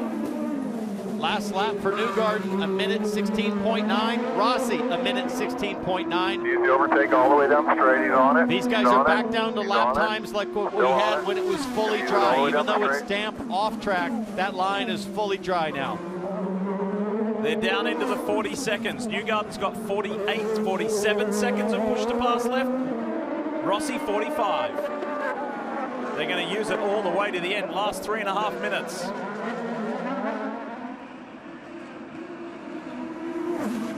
On the overtake. He's on it. Off. It's on. I mean, Tim Cindric is like a live data feed for Joseph Newgarden in terms of Rossi's data. Look at the exit, though, that Newgarden, he's really good at that 1-2 section. Got 38 left. He has 38. He's on the overtake. He's on it. Still on it. The hard part is now Rossi's close enough to where he's picking up plenty of turbulent air off the back of Newgarden. Even in some of these slower corners, aero matters, and it really is going to reveal itself as understeer for Rossi getting into the corner. These damp conditions, these guys are almost down into qualifying times now, down in the minute 16s now, which was about a second off of qualifying. Rossi's matching Newgarden, though, 16.8 to a 16.8. He's right there. The question is, how in the world are you going to get by when it's still damp offline? 2.5 minutes remain. Got to just keep the pressure on and hope that Newgarden makes a mistake, but Newgarden's another guy who's been super consistent this year, and he rarely ever makes mistakes. So while this is a head-to-head clash for the win, check out this angry little bunch. You got Takuma Sato, Felix Rosenquist, Ryan Hunter-Reay, Simon Pagenaud, Graham Rahal, Zach Beach, and James Hinchcliffe. Sato holding up this train. These guys are all probably quicker than him, but can't find a way around. Hunter-Reay has a nice little run on Rosenquist. He gets a good exit here off of turn 2. Nothing gets Hunter-Reay jacked up like a pack-up. He's got one now. Can he get a run going to 3? Final minute and a half coming up. They're coming to the white flag anytime, any moment. Now Hunter-Reay's got an issue. He's got Simon Pagenaud all over the back of the gearbox. Rossi's got to keep the pressure on. Just like last year, he made a mistake. He had all kinds of pressure from Ryan Hunter-Reay, and he locked up the brakes and went down the runoff. Rossi's closer now. Rossi's coming. Big sideways there. You just got to keep all the pressure on that you can. Rossi's down to 11 seconds of push to pass. Newgarden has 19. So Newgarden with the advantage, but it looks like Rossi's stronger at the end of the tire stint. Newgarden's checking his mirrors now. He's on it, he's off. White flag out this Another time. White flag on the overtake. He's on the overtake. 2.35 miles to go for Joseph Newgarden to rack up his second win of the year. Oh, Newgarden's just so strong through 1 and 2. Just arcs it so beautifully on the way in. On the overtake. He's on it. He's off. Almost feel like Newgarden's home free now, Paul, because it's damp offline off the back straightaway. It would take a mistake, I think, from Newgarden to give Rossi a chance. We've seen plenty of guys run it in too far today at the end of the back straightaway right here and get offline and go into the tires. So he's got a nice little gap He's here. on it. He's on it. He's out of it. Coaching all the way around this final lap from Team Penske's Tim Cindric to his driver Joseph Newgarden, the championship leader. He's only had 2 top 5 results here in many races. Now he's going to shoot all the way to the top. What a run from Joseph Newgarden. Perfectly timed pit stop. It was convenient that the yellow came out at a handy time. And now Joseph Newgarden is on his way to the checkered flag and outright championship lead. Your flag there, bud. Nice drive, man. Really good job today, guys. This one's not over. Rosenquist. Nice call, man. Great job of the pits, guys. You better bring that challenge to victory circle, Tim.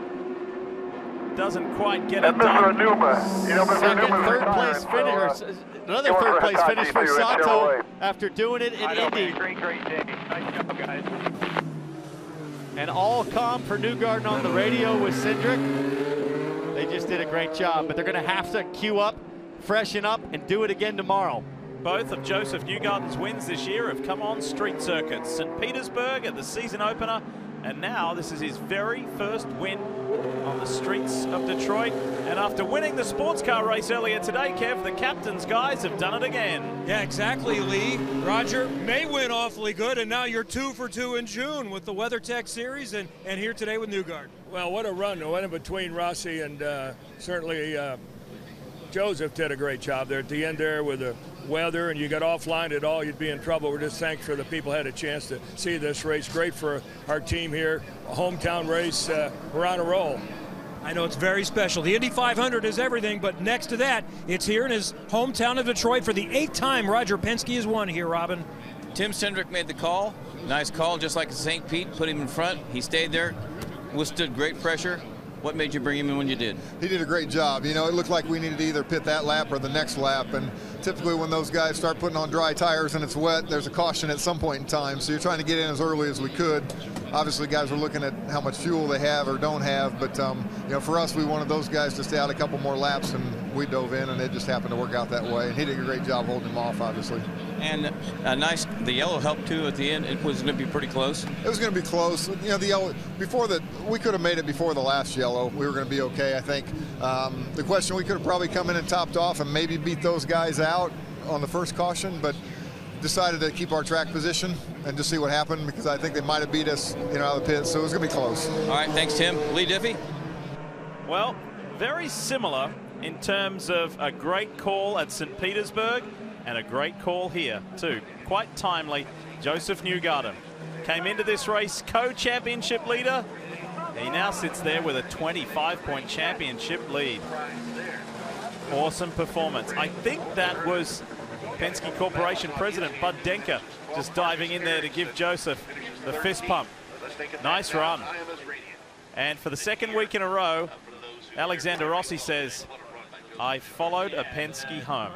I'm not liking this feeling. And look, this is the signature. This is the style point of the Detroit Grand Prix. The fountain, the James Scott Memorial Fountain, right there. Now, typically the winner has to take a little bath in there. Well, Ryan Hunter-Reay's done it in the past. It's not very deep, but it looks refreshing.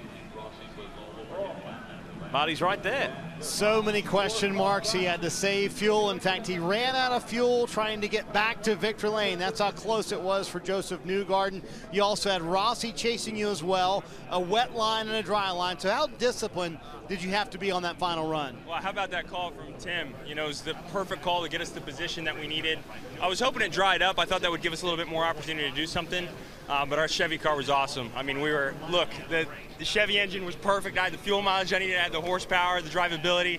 So in Chevy's backyard, this is a big win. Also great to have Hitachi with us. Mr. Onuma's here, which is amazing. Onuma-san, I think he's retiring this year. He's with Hitachi, so pumped to be here with Team Penske. We really wanted this one. I can tell you how hard we worked in the offseason, this whole team, to make sure our street course cars were ready, and I think we're ready today. But to win for the captain, this is a very important race weekend for him. He's the promoter here this weekend.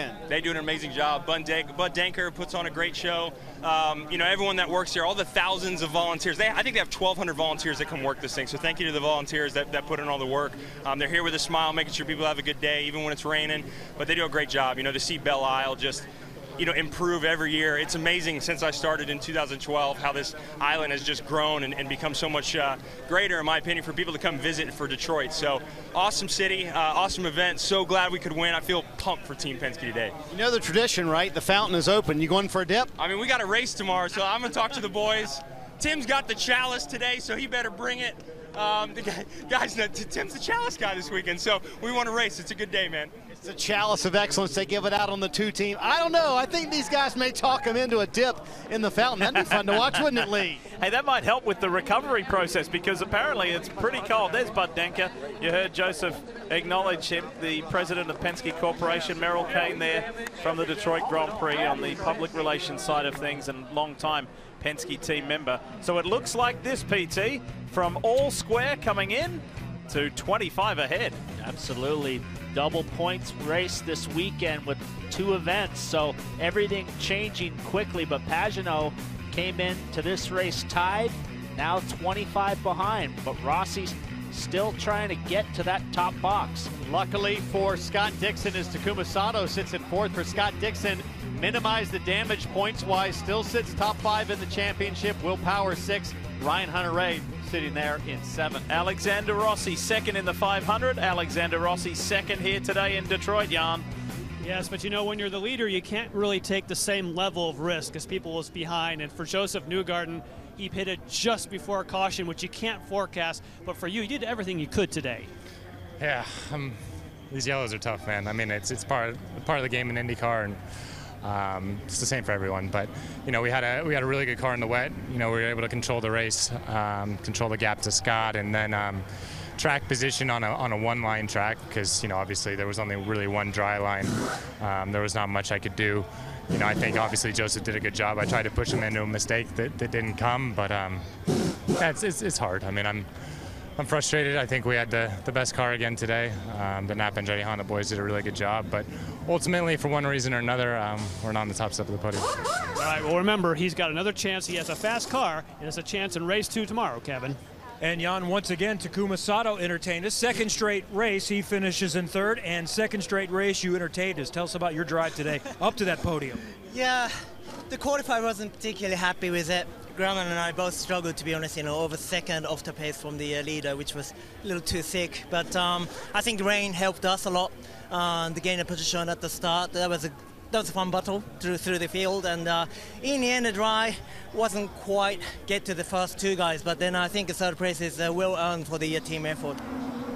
And let's look back at how you got up to 3rd. Let's watch this as you battled, Felix Rosenqvist much of the time. How tough is it to get on that wet spot on the slicks? Yeah, look at that. It's only a dry line was available for the race run, so it was always tough. But I think the Felix was a great, talented young driver, and he played absolutely fair. So it was a hard battle, but I think good credit to him, and we made a good show.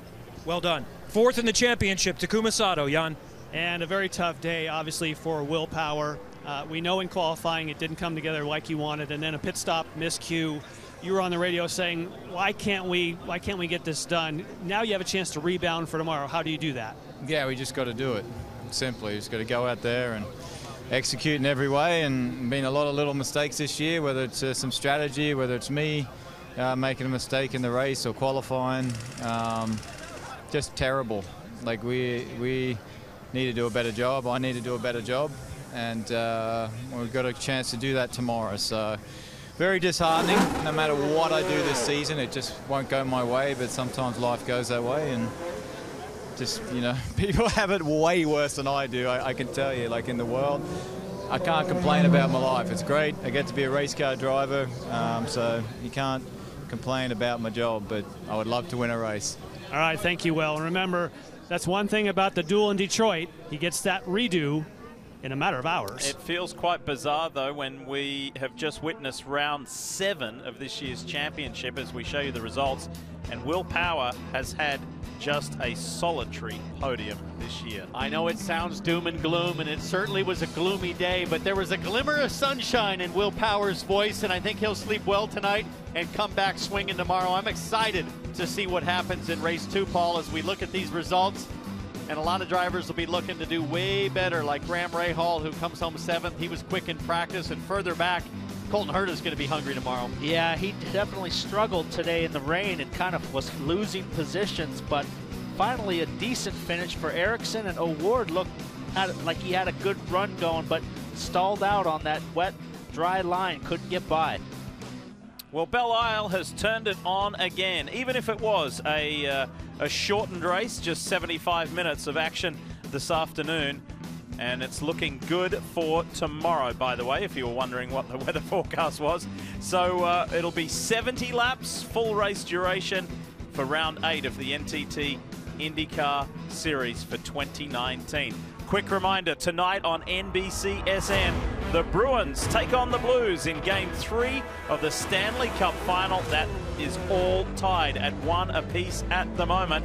And a reminder to join us tomorrow at 3 o'clock Eastern for Race 2 of the Duel in Detroit, the Detroit Grand Prix on NBC.